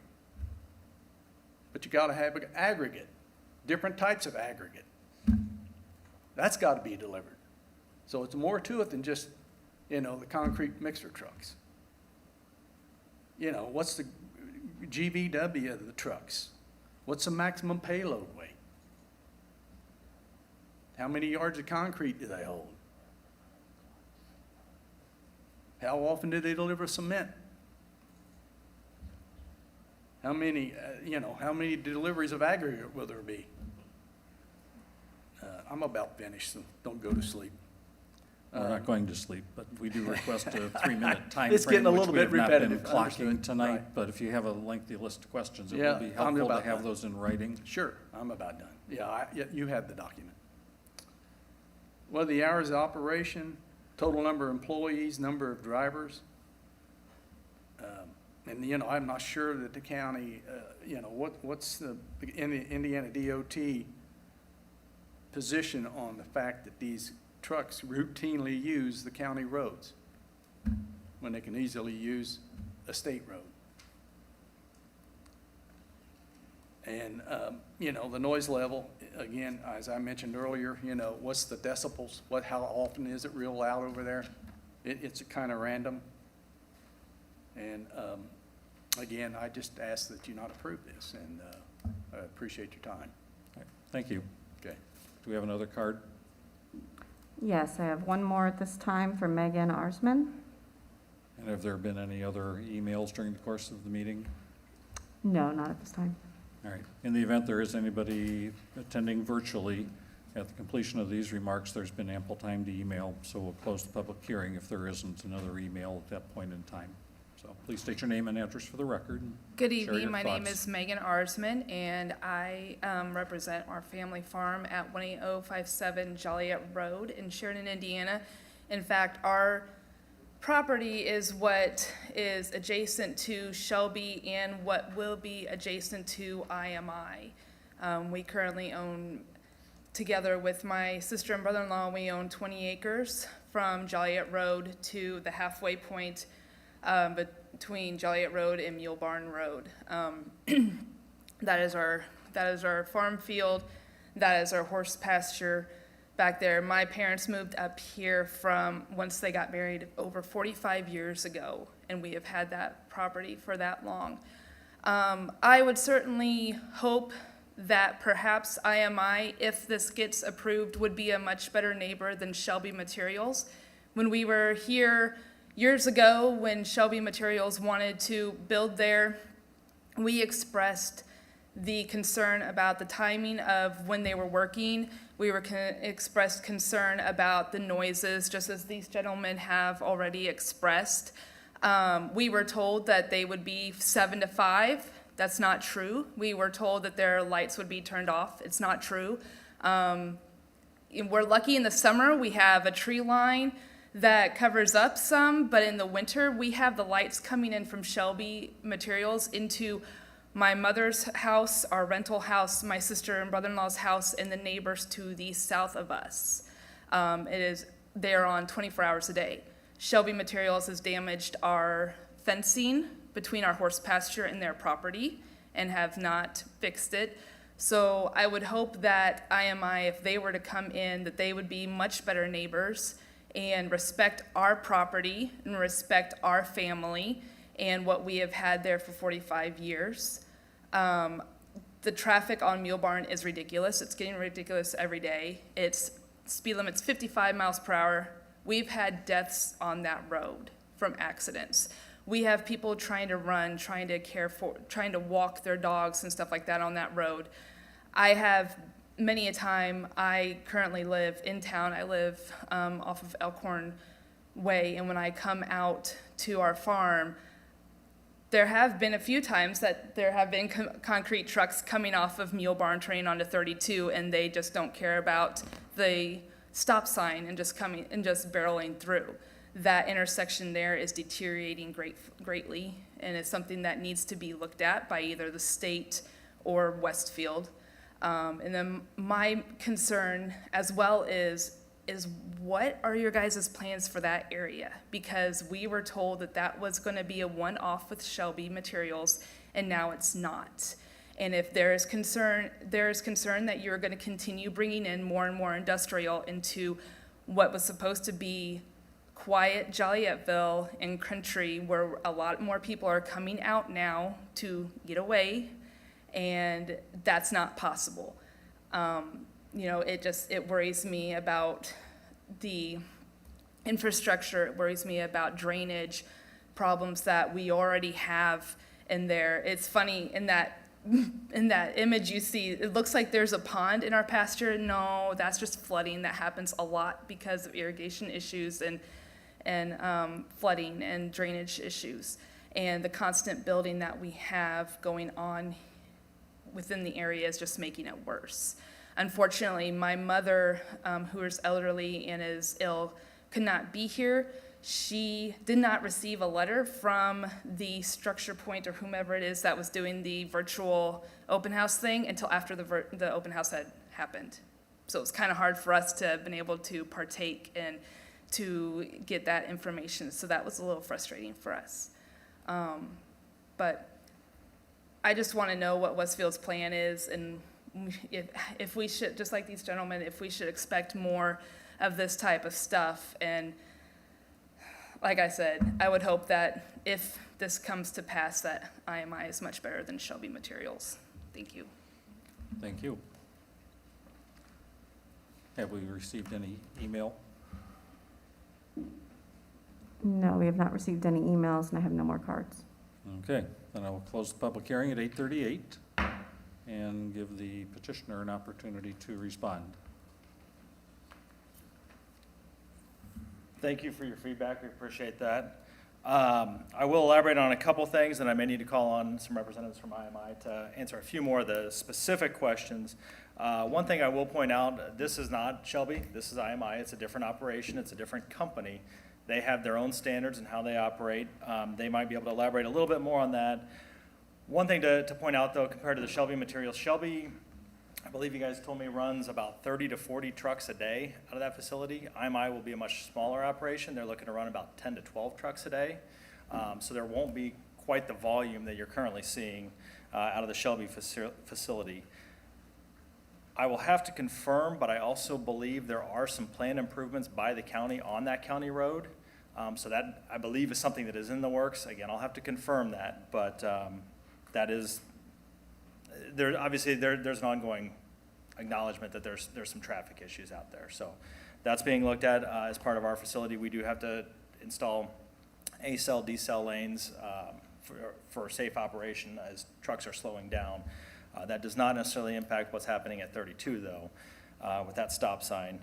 As far as control and regulation, this is a county road, so the county is going to be controlling much of that road and the improvements that go along with that. I think there was a question whether NDOT or the DOT would be involved. That is not the case. DOT kind of ends at 32, so that is where their jurisdiction terminates. I guess to Megan's point, I apologize if you did not receive that letter until after the hearing. We sent those out as soon as we had all the documentation together. So that's my apologies that you did not receive that. We tried to get that out as timely as we could and try to get that community outreach to those neighbors.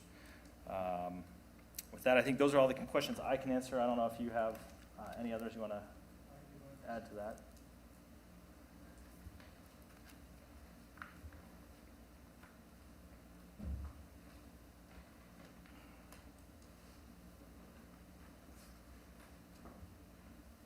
My name's Mike LaGrange. I work for Irving Materials, a VPG, our VP in the Indiana, Ohio division.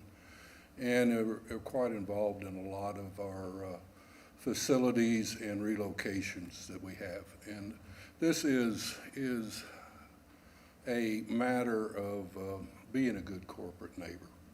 and being respectful of the people around us. We've had several facilities that we've either greenfield or relocated in the last few years, and we're quite conscious of directional lighting, which, you know, we have at our sites for safety for our personnel.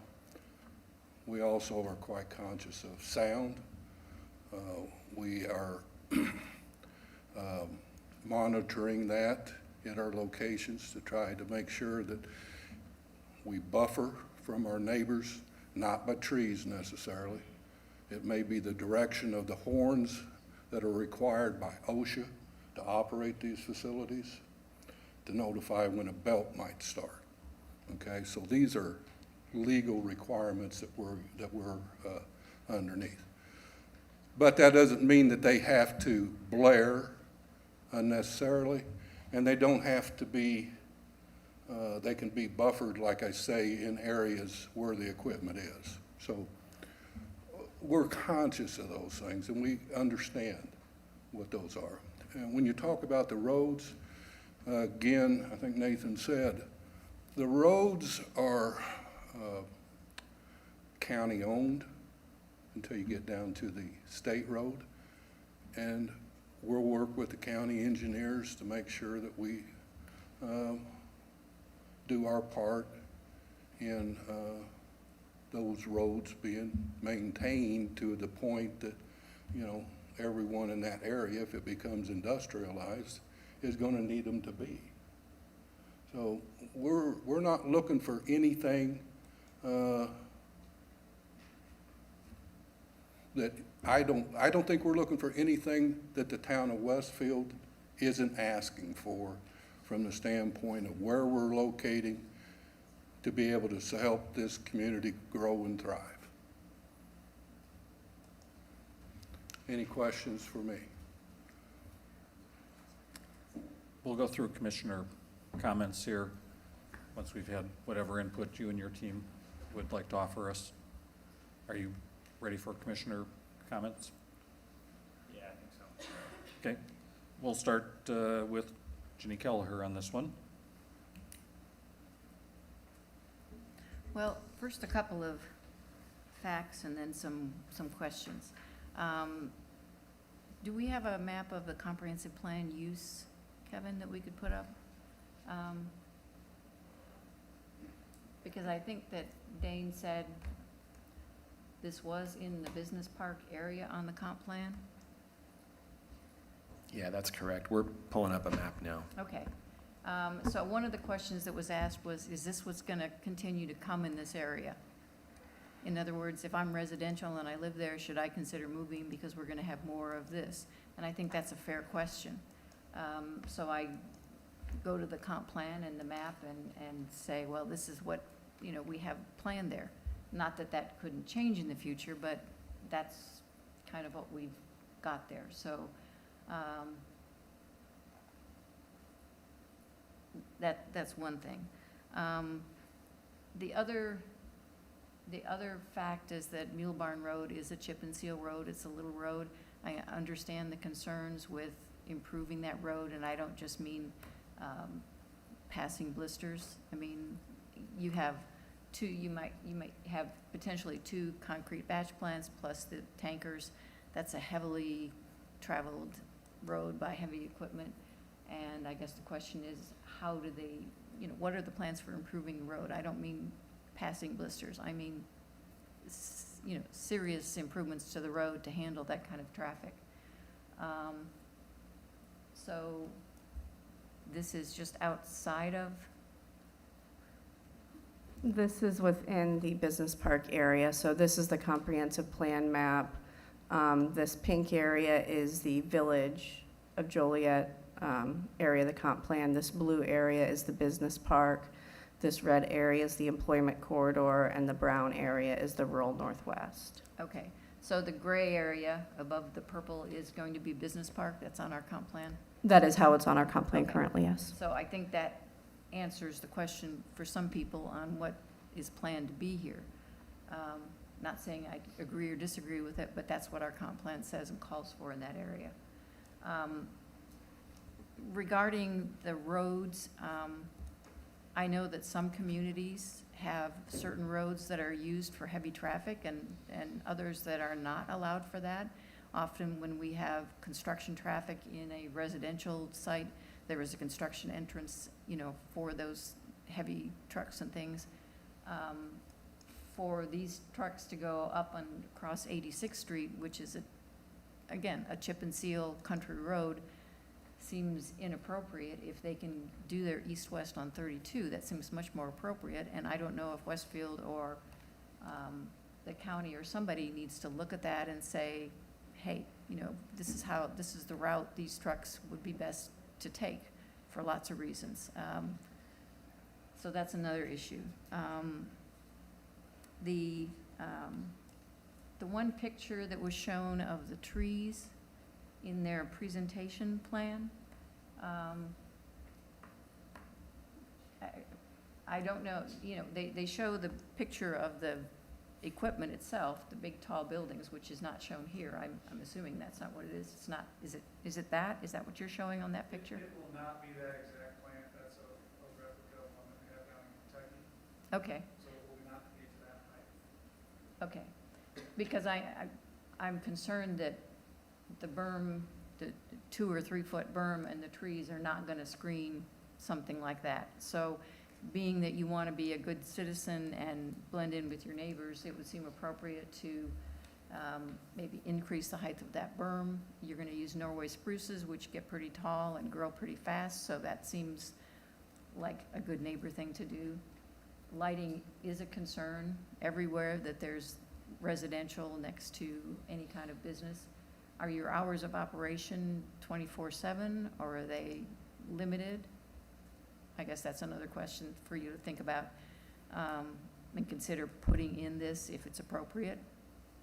Because you talk about being a good neighbor, and I believe you, but this PUD doesn't specify any of the things that the gentleman, you know, mentioned that they would be doing, and I think those kind of things would be appropriate to be in a PUD.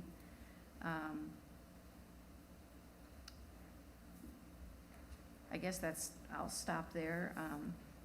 Lots of other questions, but I think this PUD in general, to consider it, at least for me to consider it, would have to be a lot more detailed in how you were going to transition and buffer.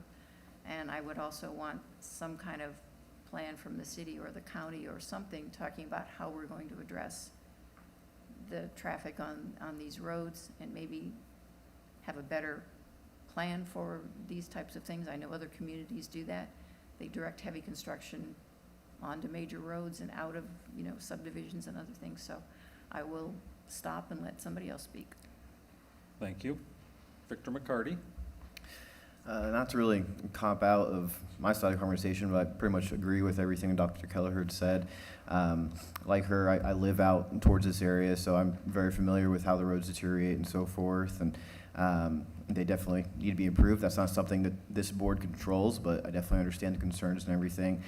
Same thing with buffering, noise complaints, etc. So yeah, just don't want to repeat anything that was already said, but I agree wholeheartedly, so thank you. Thank you. Kristen Berkman. Thank you. I just wanted to start off by thanking our public tonight that came in to speak, because it's always, your time's valuable, and thank you for coming in and sharing your comments. I'm a little bit unclear on our last speaker. Are you an adjoiner?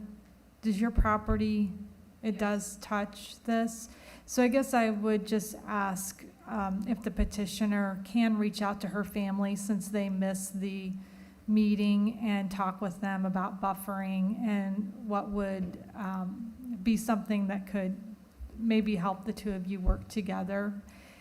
And I won't repeat everything Dr. Kelleher said, but I am in agreement with everything that she said, including this issue with the roads. I know that that's an issue in this area, even with the businesses that are already there. I've driven Mule Barn hundreds of times. So I guess what would also be really helpful, I think, for the Plan Commission is if we could understand if there's anything that is being planned for this area, and I don't know if you know that tonight, Kevin, or not, I'm not gonna put you on the spot tonight, but just from a standpoint of like a list of roads that we are contemplating to work on in the city. Yeah, I don't have that information at my fingertips. We can get that for you. Okay. I will say, just to maybe clarify a little bit of a point here, from the northern edge of the Shelby site south to State Road 32, Mule Barn Road is a city street. Okay. It's annexed.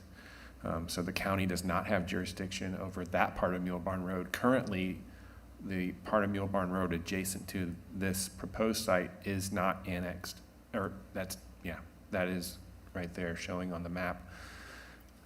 That would be county, but if they annex into the city, then it would become city right away. So just to clarify that, but we can certainly get information on a public works street plan, That would be improvement great. plan. Yeah, thank you so much. So, thank you. I'll wrap that up. I also would appreciate knowing the hours of operation that you plan on functioning this particular project. Thank you. If you have some input, please state your Yeah, name please. and Pat address for the Chittenden, record. Patch Development. I'm acting as a consultant for IMI. I've talked to a few of you about this project and the location, et cetera, et cetera. Sounds like a lot of the comments came from dissatisfaction with Shelby and what's going on there and the roads and traffic. And I'm playing phone tag right now, and Kevin probably doesn't know, with Jeremy, because Jeremy had mentioned at the last council meeting that there's some in-process things going on with Shelby and NDOT and that intersection and these improved roads. We played phone tag all day, so I don't know what those are exactly. I know that IMI is willing to help, and the Hale family and the Shelby Materials Company has written a couple letters saying, hey, we're for this, and just I think they're looking for participation and help, and I think IMI is trying to be a good steward here and be part of that, whatever Jeremy has planned, So I think that's a next part of the puzzle that we need to come figure out what Jeremy's got planned. We've looked at different locations and even on 32 and have kind of come through a lot of input, have kind of come to that it makes the most sense here on Mule Barn Road based on all the traffic, all the things that are already going on Mule Barn Road and how this works. A lot of fingers were pointed to this site and this location. That's why we're here today. I just wanted to come and put that on the record, so thanks. All right, thank you. Are you through with your thoughts, Kristen? Yes. Okay. Andre Maui. Thank you. And thanks, Kristen. I too was going to urge the petitioner to reach out to the adjoiner. I know you've technically fulfilled the obligation, but there aren't that many adjoiners, so when one's missed, it's great if you could reach out and get that covered, get their input on that buffering. So we heard a lot of issues raised, and it's important to note that every comment and every concern from the public is valid. But part of the challenge I think that we have is unsnarling which things necessarily pertain to what we do, because there's a lot of issues that were raised. While they're valid, they're not land use planning issues. And so I take it back to, and I'm glad we already looked at the comp plan. That was a thing that I was looking at as well to see if that fit. And a key element to this that struck me right away when I was preparing for this meeting and reading the exhibits is we have Shelby next door. It would be very difficult for me to ever say that this board or this body approved Shelby and then doesn't think IMI belongs right next door. It seems like that decision, they're different petitions, I understand they're different PUDs, but there's so much similarity. Far be it for us to say Walgreens belongs on one corner but not CVS on the next, right? And I think the big question that was raised earlier, what goes in this area? It's that comp plan. It's all in that gray, light blue, whatever that color was of the business park. And while I'm listening intently and very concerned and interested in buffering and operations and things like that to make sure that good stewardship does take place and as much of that as possible can be put into the PUD. Right now I'm leaning toward that where the limits of that blue area were and the fact that we already approved pretty much the identical use right adjoining to the south. Okay, thank you. May I ask a question? I'm sorry. Not right now, no. we're going through commissioner comments and the public hearing is closed. But you're welcome to write to us and staff at any time, preferably actually to planners@westfield.in.gov. They will make sure we get it all. Mike Johns. I'm gonna, I guess, just basically piggyback on what a lot of folks have said so far. When I first looked at this, I actually looked at it several months ago, when I met with the people from Patch. And the first thing I did was go to our comprehensive plan. And being most of you new on the APC, been here for last year, I use that comprehensive plan as more than just a guide, as a real golden rule book, if you will. So certainly fits within our comprehensive plan that was adopted by the people of Westfield. However, I also agree that we need to pay particular attention to the transition buffer areas and toward the lighting, directional lighting, use that to minimize it, and to whatever extent we can reduce sound in order that we can be good neighbors to the people in the neighborhood. So that's what I have at this point. Thank you. Cindy Spoljarek. I agree with all the comments I've heard tonight. I will add that I sent a comment to staff, given the concerns with the intersection at State Road 32 and Mule Barn, that I could not support the petition unless that intersection was improved. And supposedly, NDOT and the city are working on that. We don't have a date on anything that I'm aware of, unless Kevin can tell me something different. I think there are some challenges with acquiring the right-of-way that they need across the street, actually. Could be wrong, don't quote me there, but that's an ongoing concern. And I'm not willing to add more of this heavy truck traffic to that already burdened intersection until we have that figured out. So I just want to put that out there. I'd send a comment to staff suggesting that perhaps this be conditioned, perhaps a certificate of occupancy, the petition be conditional on that those intersection improvements happen at 32 and Neal Barn. I haven't heard back from anybody on that yet, so I guess maybe that's still being discussed, I don't know. There's also some issues, as development comes in, you know, Public Works will say we need to have a passing blister, and that's something for the developer to have to do. They have to acquire that and make sure that that blister goes in for passing. So right now, Shelby doesn't have that yet. They've had trouble trying to acquire the right-of-way from across the street, from what I understand. And so the city's gonna have to work to make that happen now. Just to update you guys, because obviously Mule Barn is a concern, but in terms of infrastructure standard, that would be required from Westfield. So they would at least have to have those improvements in there.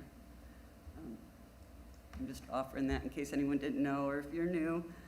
So that's being worked out. But we've obviously had more, we've heard more from the public on this one than we did Shelby. And I will say, when they came to me and asked me, where is the most appropriate place to put a new concrete patch plant? And there seems to be the feeling that it is needed in our area, given our growth. The most likely place in my mind was next to the current concrete patch plant. And I'm not saying that's a perfect way to look at it, but at the same time, we have one. And so, you know, that would, if we have to have one, be an appropriate, as appropriate as could be, I guess, given its similar land use next to it, and given then what's at the intersection at 32. So it's not that I'm crazy about a use like this, but there does seem to be a need. IMI has been a good neighbor in the communities that they are in typically, which gives me some comfort. I think there's some things, like we've mentioned, with the lighting and the noise and things that need to be looked at more before the PUD is approved. So I realize that we have the public hearing for the actual development plan and primary plat. I wish we didn't, because I don't think it's there yet. And I know we'll wait until, and it'll be conditioned on this getting approved at some level, but that's just my feelings on this right now. Thanks. Thank you. Matt Deck. I also appreciate everyone coming and their comments, and I'm definitely sympathetic to everyone's concerns. As several people have already stated, and considering I've worked for a trucking company for 22 years, I'm also very concerned about the quality of Mule Barn Road and State Road 32. Sounds like Mule Barn, it's up to the county and the city both, perhaps. And it sounds like there will have to be some improvements made before IMI officially opens out there. But as Cindy just stated, my biggest concern would be 32, that there is something done at Mule Barn and 32. I just cringe at the fact of large concrete mixers trying to make right or left-hand turns out of there with oncoming traffic.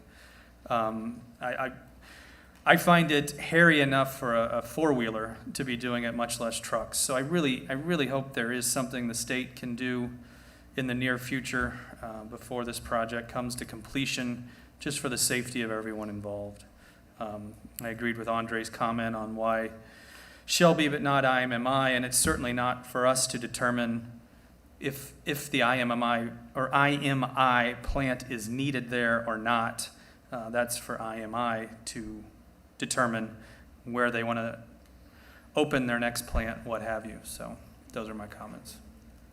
Thank you. I don't have a lot of new information to add. I agree with a lot of what's been said.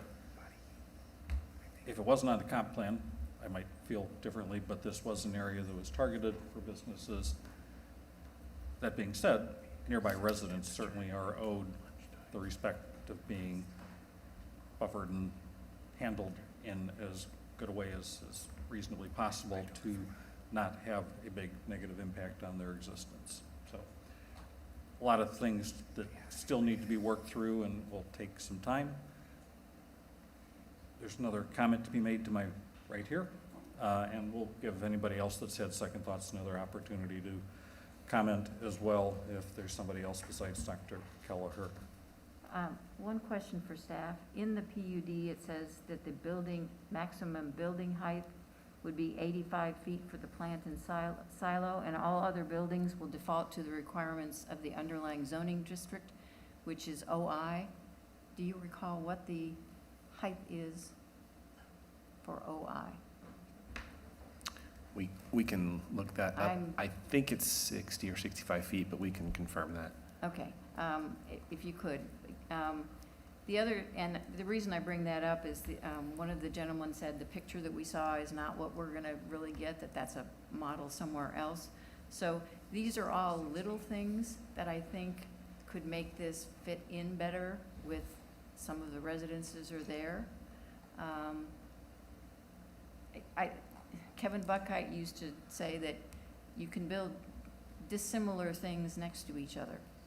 And you can make it work if you buffer and transition. And it sounds from the one gentleman that spoke that this company is willing to do that. So I would like to see more detail on that in the PUD, lighting, buffering, maybe the mound height, because sound carries a half a mile or more out there. It just does. It's wide open. There isn't anything to block it. So I would like to see all those good intentions put in the ordinance, if that's before I would consider it. Thank you. And we've confirmed 60 feet is the maximum building height in OI. Thank you. Thank you. Are there any other comments that have come to mind since all the previous ones have been made? Andre? A comment suggestion for structure point, as you work with the petitioner, since Jenny brought up the buffering and the sight lines and the heights and so forth, my fellow Plan Commission members have heard me say this before. I'm a big fan of sight line studies because we can look at a rendering with kind of the transparency of the trees and things in the background, but what's the perspective and where is that taken and things like that. It doesn't need to be a super in-depth photorealistic rendering, just a simple sightline diagram to show what really is buffered might be very helpful for a next exhibit. All right. Thank you. We will move on. That completes all of the public hearings for tonight's meeting. All other agenda items are continued, which takes us to Plan Commission comments. Do we have any commissioners with general comments they would like to bring to us? May I just ask a follow-up question? I know staff had mentioned that they would be taking us through the downtown addendum in July. So just wanting to kind of check back and see if that's something we can do at the next meeting. Yeah, I don't recall setting a date, but yeah, we can try to be ready. We'll see what the next agenda looks like for the 19th. If it's lighter, we can probably work that in. Thank you. That would be fabulous. I think some of those things, as we talked through the public hearing tonight with Union Square, kind of, add some of those type of things in on how we want to do the process for upcoming developments, and I'm sure will be coming to our downtown. So thank you, Kevin. I appreciate it. Okay. City Council liaison, anything of note coming from council? Well, we had a relatively short meeting, actually, compared to some of our other agendas. So we did meet on June 28th. We had to override the mayor's veto on a resolution regarding the campaign contributions and transparency with that. So it was actually overturned, that veto. We formally withdrew the ordinance that would have impacted our agreement with NDOT on 32. So not to confuse anybody, but we had actually put a ordinance out there that potentially could break the agreement that we had for 32 with NDOT, but we have now formally withdrawn it. So moving ahead, 32 is moving ahead. We approved the zoning request that we forwarded from here concerning 224 David Brown Drive. And on a separate note, just because it's coming up, so people are aware, there is a group that's meeting this week, and it's kind of timely because here we are speaking about a business park use. There's this group that staff has assembled to look at the issue of business parks. It was mentioned here, gosh, a number of months ago. And so that is Thursday at 2 o'clock at City Services. There's some of us from APC. Cindy, actually, that's getting a pause button on it. News. Oh, okay, I'm sorry. No, very, very recent news. We're breaking. We're pausing that initiative. We're going to do it later. Well, look at me, I'm the last to know. No, Okay. it's like very I was thinking there was going to be late an email by afternoon now. discussion. I so thought this would be my time to update everybody. I'm sorry. Yeah, I didn't get to tell you. So I don't have a meeting then on Thursday? You're free. You're We welcome might to come still have a visit. meeting, but not that one. Well, thank you. So how long is it being paused for?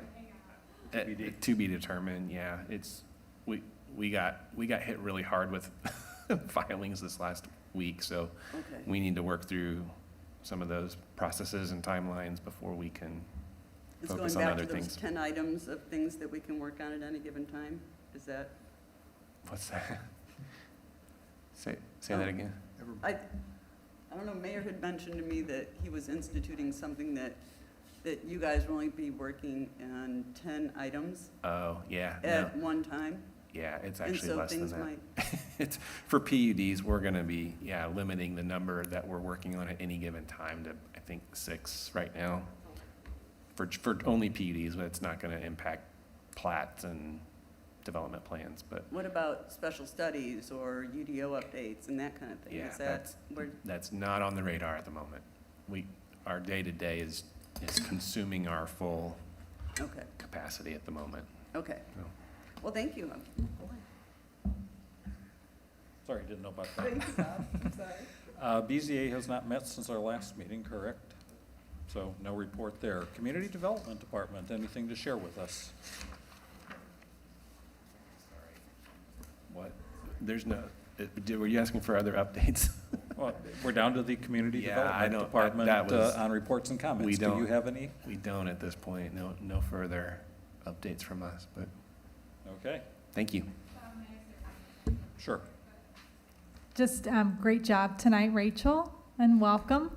Thought you did a great job for your, your first night. It was fantastic. Thank you. Do we have a motion to adjourn? So moved. Do we have a second? Second? Okay. Voice vote. All in favor, say aye. Aye. Is there anybody opposed? Then it's unanimous. Closed at 9:11.